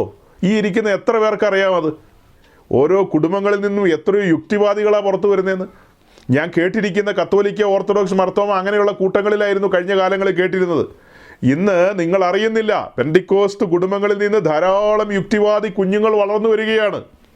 അനേക കുട്ടികൾ മദ്യത്തിനും മയക്കുമരുന്നിനും അടിമപ്പെടുകയാണ്. അവരിതെല്ലാം ലാഘവത്വത്തിലാണ് എടുക്കുന്നത്. കാരണം എന്നാ? നിങ്ങൾ പട്ടിയുടെ കൂടെ ഇരുന്ന് ഇടത്തെ കൈ കൊണ്ട് ഇങ്ങനെ മേടിച്ച് കഴിക്കുന്ന, അങ്ങനെ ചുമ്മാ ഒരു ബൊഫേ സിസ്റ്റം പോലെ, ഒരു നേരം പോക്ക് പോലെയാക്കി മാറ്റിക്കളഞ്ഞു നിങ്ങളിത്. നിങ്ങൾ വില കൊടുക്കും, നിങ്ങൾ വില കൊടുക്കേണ്ടി വരും, നീ എഴുതി വെച്ചോ. നിങ്ങൾ ദൈവത്തിൻ്റെ വചനത്തെ ലഘുവായി കാണുന്നിടത്തോളം കാലം നിങ്ങൾ കനത്ത വില കൊടുക്കേണ്ടി വരും. നിങ്ങളുടെ തലമുറകളെ പലതിനെയും നിങ്ങൾക്ക് കണി കാണാൻ കിട്ടില്ലെന്നുള്ളത് ഓർത്തോ. ഒരു വാക്യം കൂടെ വായിച്ച് ഞാൻ അവസാനിപ്പിക്കാം. ലേവ്യ പുസ്തകം 22 അധ്യായത്തിൻ്റെ 9 വാക്യം. Leviticus chapter 22 verse 9. ആകയാൽ അവർ എന്റെ പ്രമാണങ്ങളെ നിസ്സാരമാക്കി തങ്ങളുടെ മേൽ പാപം വരുത്തുകയും അതിനാൽ മരിക്കുകയും ചെയ്യാതിരിക്കുവാൻ അവ പ്രമാണിക്കണം. ഞാൻ അവരെ ശുദ്ധീകരിക്കുന്ന യഹോവയാകുന്നു. അവരെൻ്റെ പ്രമാണങ്ങളെ നിസാരമാക്കി പാപം വരുത്തുകയും മരിക്കാനിടയാകുകയും ചെയ്യും. പ്രമാണങ്ങളെ നിസാരമാക്കിയാൽ പ്രമാണങ്ങളെ കണ്ണിൻ്റെ കൃഷ്ണമണി പോലെ സൂക്ഷിക്കണം. ഇപ്പോൾ ഇതൊക്കെ കേൾക്കുന്ന പരിഷ്കാരികളായ പാസ്റ്റർമാർക്ക് എന്ത് പുച്ഛമായിരിക്കുമെന്ന് നിങ്ങൾക്കറിയാമോ? ഗ്രീക്ക്, ഹീബ്രു ഒക്കെ അറിയാവുന്ന പാസ്റ്റർമാർക്ക് പുച്ഛത്തിന് മേൽ പുച്ഛമായിരിക്കും. 21-ാം നൂറ്റാണ്ടിൽ ഇവനെ പോലെയുള്ള വിഡ്ഢികളായ പാസ്റ്റർമാരുണ്ടോയെന്ന് ചോദിക്കും. അതെ, ഞാനൊരു വിഡ്ഢിയാ കേട്ടോ, ഒരു വിഡ്ഢിയാ. ഞാൻ ഈ എഴുതപ്പെട്ട വചനത്തെ അങ്ങനെ തന്നെ ഏറ്റെടുക്കുകയാണ്. ഒരു പാനപാത്രം, ഒരപ്പം, അതിൻ്റെ അർത്ഥം മനസ്സിലായതുകൊണ്ടാണ് ഈ പറയുന്നത്, അല്ലേ? ഒരു പാനപാത്രത്തിൽ നിന്ന് കുടിച്ചുകൊണ്ട് ലോകത്തോട് എനിക്ക് വിളിച്ചു പറയാനുണ്ട്, ഞങ്ങൾ ക്രിസ്തുവിൽ ഒന്നാണ്, ഒരു ശരീരമാണ്, ക്രിസ്തുവിൻ്റെ മഹത്വമുള്ള ശരീരത്തിൻ്റെ ഭാഗമാണ് ഞങ്ങൾ. ആ അപ്പത്തിൻ്റെ അംശികളാകുമ്പോൾ അതിലൂടെ എന്താ വിളിച്ചു പറയുന്നത്? അങ്ങനെ തന്നെയല്ലേ വിളിച്ചു പറയുന്നത്? അപ്പോൾ ആ പാനപാത്രവും ലോകത്തിൻ്റെ മുമ്പാകെ എന്താ കാണിക്കുന്നത്? വളരെ ഗൗരവമുള്ളൊരു ശുശ്രൂഷയാണ്. വളരെ അർത്ഥവത്തായ കാര്യങ്ങളാണിതെല്ലാം. അതൊക്കെ നിസാരവൽക്കരിച്ചുകൊണ്ട് കേവലം ചടങ്ങുകളായി തീർന്നു. മലാക്കിയുടെ പുസ്തകത്തിലേക്ക് വരുമ്പോൾ ഇസ്രായേലിൻ്റെ യാഗം കണ്ടിട്ട് വലിയവനായ ദൈവം പറയാണ്, ഈ യാഗത്തിലൊന്നും എനിക്ക് പ്രസാദമില്ല, ആരെൻ്റെ ആലയത്തിൻ്റെ വാതിലടയ്ക്കുമെന്നാണ് ചോദിക്കുന്നത്. ആരെൻ്റെ ആലയത്തിൻ്റെ വാതിലടയ്ക്കുമെന്ന്. ഇന്നത്തെ പെന്തിക്കോസ്തിനെ കണ്ടുകൊണ്ട് ഒരു പ്രവചന സ്വരത്തിലാണ് ഞാൻ പറയുന്നത്, ഒരു പ്രവചന സ്വരത്തിലാണ് പറയുന്നത്. സ്വർഗത്തിലെ ദൈവം ദുഃഖിക്കുകയാണ്. മഹനീയമായ ശുശ്രൂഷകളെയെല്ലാം അലങ്കോലമാക്കിയ പാസ്റ്റർമാർ, നേതാക്കന്മാർ, അവർ ഭയങ്കര ബുദ്ധിരാക്ഷസന്മാരാണെന്നാണ് അവരുടെ വിചാരം. എനിക്കറിയാവുന്നൊരു ശുശ്രൂഷകൻ, ഒരു മെയിൻ ലൈൻ പെന്തിക്കോസ്റ്റ് ചർച്ചിലെ പാസ്റ്റർ, അവരുടെ കൂട്ടായ്മയിൽ ഇതുപോലെ ഒരു പാത്രത്തിൽ നിന്ന് കുടിച്ച ഒരു അപ്പത്തിൻ്റെ അംശികൾ എന്നുള്ള നിലയിൽ അവർ അങ്ങനെ മുൻപോട്ട് പോയവരാണ്. അവർക്കൊരു പൂർവ്വ ചരിത്രമുള്ള മനുഷ്യരാണ്. പെന്തക്കോസ്തിൻ്റെ ആദ്യ തലമുറകളിൽപ്പെട്ടവരാണ്. കണ്ടും കേട്ടും കൊണ്ടും കൊടുത്തും അനുഭവിച്ചും വന്നവരാണ് അവർ. ശൂന്യതയിൽ നിന്നൊക്കെ വന്ന മനുഷ്യരാണ്. ദൈവത്തിൻ്റെ അത്ഭുതകരം അവർക്ക് വേണ്ടി ചലിക്കുന്നതൊക്കെ അവർ ചരിത്രത്തിൽ കണ്ടിട്ടും കേട്ടിട്ടുമുള്ള മനുഷ്യരാണ്. എന്നാൽ കാലങ്ങൾ കഴിഞ്ഞു പോയപ്പോൾ അവരുടെ കയ്യിൽ കുറച്ച് ഡോളറും ദിനാറും ദിർഹോ പൗണ്ടോ ഏതാണ്ടൊക്കെ വന്നു. ഇതൊക്കെ ഇങ്ങനെ മാറ്റിമറിച്ച് കഴിഞ്ഞപ്പോൾ ആ സഹോദരൻ ആ ശുശ്രൂഷകനോട് ചോദിച്ചു, ഇത് കുറച്ച് കടന്ന കൈയല്ലേ, നമ്മൾ അങ്ങനെയല്ലായിരുന്നല്ലോ ചെയ്തുകൊണ്ടിരുന്നത്. ഇപ്പോൾ ഇതെന്തുകൊണ്ടാണ് ഇങ്ങനെ പല കപ്പിൽ നിന്ന് കുടിക്കണമെന്ന് അങ്ങ് താല്പര്യപ്പെടുന്നത്? അങ്ങനെ ഒരു മാറ്റത്തിലേക്ക് വരാൻ കാരണം എന്താണെന്നൊക്കെ ചോദിച്ചു കഴിഞ്ഞപ്പോൾ അദ്ദേഹം പറഞ്ഞേ, മിസ്റ്റർ ബ്രദർ, എല്ലാവരും കുടിച്ചിട്ട് അവസാനം എച്ചിൽ കുടിക്കാനിരിക്കുന്നവനല്ല ഞാനെന്ന്. മൈ ഗോഡ്, എന്നാ വർത്തമാനം അത്? കുഞ്ചായൻ എന്നാ വർത്തമാനമായി പറഞ്ഞത്? ഇങ്ങനെയൊക്കെ പറയാൻ കൊള്ളാവോ? എല്ലാവരും കുടിച്ചിട്ടോ? ഇതല്ലേ താങ്കൾ അല്പം മുമ്പ് ഉയർത്തി സ്തോത്രം ചെയ്തത്? സ്വർഗത്തിലേക്ക് നോക്കിയല്ലേ? സ്വർഗത്തിലെ ഓമന കുമാരനെ നമുക്ക് വേണ്ടി ഏൽപ്പിച്ചു തന്ന കാര്യം, അതിനെ ധ്യാനിച്ചുകൊണ്ടല്ലേ ഇത് നുറുക്കിയത്. അന്നേരം താങ്കൾ നുറുങ്ങിയില്ലായിരുന്നോ? അപ്പം മാത്രമാണോ നുറുങ്ങിയോളൂ? താങ്കൾ നുറുങ്ങാതെ താങ്കളുടെ വിശ്വാസികൾ എങ്ങനെ നുറുങ്ങും? ഒരു നുറുക്കവും ഇല്ലാതെയല്ലേ അത് ചെയ്തത്? അപ്പോൾ ഈ കഴിഞ്ഞ 2000 കൊല്ലത്തിൻ്റെ ഒരു ചരിത്രം എടുത്ത് പഠിച്ചാൽ കർത്തൃമേശയ്ക്ക് ഒരു പാത്രത്തിൽ നിന്ന് കുടിച്ച ഒരു അപ്പത്തിൻ്റെ അംശികളായതിൻ്റെ പേരിൽ ഒരു മനുഷ്യൻ പോലും ചത്തതായിട്ട് എൻ്റെ അറിവിലില്ല. മരിച്ചതായിട്ടും ഇല്ല കേട്ടോ. ചത്തതായിട്ട് ഞാൻ കേട്ടിട്ടില്ല, മരിച്ചതായിട്ട് ഞാൻ കേട്ടിട്ടില്ല. അതേസമയം യോഗ്യമല്ലാത്ത നിലയിൽ ഇതിലേക്ക് കൈ നീട്ടിയിട്ട് കാല യവനിക്കുള്ളിൽ മറഞ്ഞുപോയ ആളുകളെക്കുറിച്ച് ഞാൻ കേട്ടിട്ടുണ്ട്. എനിക്ക് തന്നെ അടുത്തറിയാവുന്ന ചില സംഭവങ്ങളുണ്ട്. അതല്ലാതെ ഭക്തിക്കൊത്തവണ്ണം ജീവിച്ച് ദൈവത്തിൻ്റെ സാന്നിധ്യത്തിൽ ദൂതന്മാരെയൊക്കെ സാക്ഷി നിർത്തിക്കൊണ്ട് നടക്കുന്നൊരു ശുശ്രൂഷയാണിത്. അതിൻ്റെ പേരിൽ ആരെങ്കിലും മരിച്ചു വീഴുന്നുണ്ടോ സഹോദരങ്ങളെ? ഇവർക്ക് ആരാ ഈ ബുദ്ധിയൊക്കെ പറഞ്ഞു കൊടുത്തത്? അങ്ങനെയാണെങ്കിൽ നമ്മുടെ ജമീമ മോൾ ഇപ്പം മരിച്ചു വീഴേണ്ട സമയം കഴിഞ്ഞില്ലേ? ഒരു കേക്കിൽ നിന്നല്ലേ അവൾ കഴിച്ചത്? നമ്മൾ കണ്ട ആ ഫ്രാങ്ക് ഡോവനോ എന്ന് പറഞ്ഞ കോച്ച്, നമ്മൾ കണ്ട ആ കോച്ച് ഒരു കേക്കിൽ നിന്നല്ലേ ഈ പറഞ്ഞ ആളുകൾക്കെല്ലാം കടിക്കാൻ കൊടുത്തത്? അവരെല്ലാം കഴിച്ചിട്ട് അദ്ദേഹം അതിൽ നിന്ന് കഴിച്ചു. അവരെല്ലാം പിടഞ്ഞു വീണ് മരിക്കേണ്ടേ അങ്ങനെയാണെങ്കിൽ? അവരെല്ലാം യൂറോപ്യൻസാ സഹോദരങ്ങളെ, യൂറോപ്യൻസ്, ഇന്ത്യക്കാരല്ല. ആ യൂറോപ്യൻസിനില്ലാത്ത ഹൈജീൻ നമുക്ക് വേണോ? 1950-55 അമേരിക്കയിൽ ഉടലെടുത്തൊരു പ്രതിഭാസമാണിത്. പല കപ്പിൽ നിന്ന് കുടിക്കുക എന്നുള്ളത് നമ്മുടെ നാട്ടിലേക്ക് 2000 കഴിഞ്ഞപ്പോൾ വന്നതാണെന്ന് മാത്രം. 50കൾക്ക് ശേഷം തന്നെ തുടങ്ങി ഇത് ചെറിയ തോതിൽ. ആ സമയത്ത് തന്നെയാണ് ഈ പ്രോസ്പെറിറ്റി തിയോളജിയും വന്നത്. 50കൾക്ക് ശേഷമാണ് പ്രോസ്പെറിറ്റി തിയോളജി അമേരിക്കയിൽ മുളച്ചു പൊന്തി വന്നത്. അത് ഘട്ടം ഘട്ടമായിട്ട് നമ്മുടെ നാട്ടിലേക്കും വന്നു. അത് ഘട്ടം ഘട്ടമായിട്ട് നമ്മുടെ നാട്ടിലേക്കും വന്നു. മനസ്സിലാക്കുക. അങ്ങനെ അവിടെ ഇവിടെയൊക്കെ ഉരുത്തിരിഞ്ഞു വരുന്ന ചില ആശയങ്ങൾ വൈറലാകും. അത് പോപ്പുലാരിറ്റി നേടും. അങ്ങനെ പോപ്പുലാരിറ്റി നേടുന്ന അതിലേക്ക് നമ്മളെല്ലാം പോകും. അതാണ് പൊതുരീതി. നമ്മൾ ആ പോപ്പുലാരിറ്റിയുടെ കുത്തൊഴുക്കിനെ എതിരെ നീന്തുകയാണ്. നമ്മൾ അതിനെതിരെ നീന്തുകയാണ്. അതിനോട് മറുതലിക്കുകയാണ് നമ്മൾ ആ പഴയ കാലത്തിലേക്ക് മടങ്ങിപ്പോകാൻ ആഗ്രഹിക്കുന്നവരാണ്. പഴയ പാത തിരഞ്ഞെടുക്കാൻ ആഗ്രഹിക്കുന്നവരാണ്. പണ്ടേയുള്ള നല്ല കാലം മടക്കി വരുത്തണമേ എന്ന് ചേർന്ന് പ്രാർത്ഥിക്കുന്നവരാണ് ഞങ്ങൾ. ആ ആഗ്രഹം നിങ്ങളുടെ മുമ്പിൽ വെച്ചുകൊണ്ട് ഞാൻ വാക്കുകൾ ചുരുക്കുകയാണ്. യഹോവേ, ഞങ്ങളെ മടക്കി വരുത്തണമേ. വിലാപങ്ങൾ 5:21. ഞങ്ങൾ മടങ്ങി വരേണ്ടതിന് ഞങ്ങളെ നിന്നിലേക്ക് മടക്കി വരുത്തണമേ. ഞങ്ങൾക്ക് പണ്ടത്തെ പോലെ ഒരു നല്ല കാലം വരുത്തണമേ. ഇത്രയും സമയം നമ്മൾ പറഞ്ഞതായ കാര്യങ്ങൾ ഇന്നത്തെ പരിഷ്കാര ലോകത്തിന് യോജിച്ചതാണോ എന്നൊരു ചിന്ത നിങ്ങളുടെ ഉള്ളിലുണ്ടാകാം. നിങ്ങൾക്ക് എങ്ങനെ വേണമെങ്കിലും ചിന്തിക്കാം. ഒരു ശുശ്രൂഷകൻ എന്നുള്ള നിലയിൽ എൻ്റെ ആഗ്രഹം ഇരമ്യാവിനോട് ചേർന്ന്, ആ വാക്യം വായിച്ചല്ലോ, ഇരമ്യാവിനോട് ചേർന്ന് ഞാനും പറയാണ്, യഹോവേ, ഞങ്ങൾ മടങ്ങി വരേണ്ടതിന് ഞങ്ങളെ നിങ്ങളിലേക്ക് മടക്കി വരുത്തണമേ. ഞങ്ങൾക്ക് പണ്ടത്തെ പോലെ ഒരു നല്ല കാലം വരുത്തണമേ. ഞങ്ങൾക്ക് പണ്ടത്തെ പോലെ ഒരു നല്ല കാലം വരുത്തണമേ. നമ്മുടെ കൂട്ടായ്മകളിൽ എത്രയോ ദൈവസാന്നിധ്യമായിരുന്നു. ആ ദൈവസാന്നിധ്യത്തിൻ്റെ നടുവിൽ കൃപാവരങ്ങൾ ജ്വലിച്ചിരുന്നു. വചനത്തിൻ്റെ വെളിപ്പാടുകൾ വന്നിരുന്നു. ജനം ആത്മാവിൽ പുഷ്ടിപ്പെട്ടിരുന്നു, ശക്തിപ്പെട്ടിരുന്നു. അവർക്ക് പ്രത്യാശയുണ്ടായിരുന്നു. അവരുടെ വിശ്വാസം ദൃഢമായിരുന്നു. അല്ലേ? അവർ കർത്താവിൻ്റെ മടങ്ങിവരവിന് വേണ്ടി ആവലോടെ കാത്തിരുന്നൊരു കാലമാണ്. ഒടുക്കം രാജാതിരാജൻ മഹിമയോടെ വാനമേഘത്തിൽ എഴുന്നള്ളുന്നു എന്നുള്ള പാട്ടൊക്കെ പാടി പരസ്പരം വിശുദ്ധ ചുംബനം കൊടുത്ത് ആ സന്തോഷാധിക്യത്താൽ നമ്മുടെ കൂട്ടായ്മയിൽ നിന്ന് നമ്മൾ താൽക്കാലികമായി വിട പറഞ്ഞ് ഭവനങ്ങളിലേക്ക് പോകുമ്പോൾ എന്തൊരു സന്തോഷത്താലായിരുന്നു നമ്മൾ മടങ്ങിക്കൊണ്ടിരുന്നത്. യാന്ത്രികമല്ലായിരുന്നു, ഒന്നും യാന്ത്രികമല്ലായിരുന്നു. നമ്മൾ അത്ര പച്ച പരിഷ്കാരികളും അല്ലായിരുന്നു അന്ന് നമ്മൾ രക്ഷയുടെ സന്തോഷം ആവോളം അനുഭവിച്ചവരാണ്. ഇന്ന് ആ രക്ഷയുടെ സന്തോഷം നമ്മൾ അനുഭവിക്കുന്നുണ്ടോ? ഇന്ന് ദൈവസാന്നിധ്യം നമ്മൾ അനുഭവിക്കുന്നുണ്ടോ? ഇന്ന് ദൈവശക്തി നമ്മൾ അനുഭവിക്കുന്നുണ്ടോ? ഒന്ന് ഓർത്തു നോക്കിയേ. ചുമ്മാ വന്ന് ചുമ്മാ മടങ്ങി പോവുകയല്ലേ? ഇവിടെ പ്രവാചകൻ പറയുന്നത് എന്താ? യഹോവേ, ഞങ്ങളെ മടക്കി വരുത്തണമേ, പഴയ പാതയിലേക്ക് മടക്കി വരുത്തണമേ. ഞങ്ങളുടെ പൂർവ്വന്മാർ തുറന്നു കാണിച്ച പാത, ഞങ്ങളുടെ പൂർവ്വന്മാരിലൂടെ ഞങ്ങൾക്ക് ലഭിക്കപ്പെട്ടതായ ബോധ്യങ്ങൾ എല്ലാം തകിടം മറിഞ്ഞു പോയൊരു കാലഘട്ടത്തിൽ ഞങ്ങൾ അയ്യം വിളിക്കുകയാണ് നിന്റെ മുമ്പിൽ. ഞങ്ങളെ മടക്കി വരുത്തണം, പഴയ പാതയിലേക്ക് മടക്കി വരുത്തണം, ഉപദേശത്തിലേക്ക് മടക്കി വരുത്തണം, പ്രമാണത്തിലേക്ക് മടക്കി വരുത്തണം. ദൈവത്തെ ഭയപ്പെട്ട് ദൈവത്തിൻ്റെ വഴികളിൽ നടപ്പാൻ നിന്റെ ജനത്തെ പ്രാപ്തമാക്കണമേ എന്ന് പറഞ്ഞുകൊണ്ട് ഞാൻ എൻ്റെ വാക്കുകളെ ചുരുക്കുന്നു. ദൈവം നിങ്ങളെ അനുഗ്രഹിക്കട്ടെ.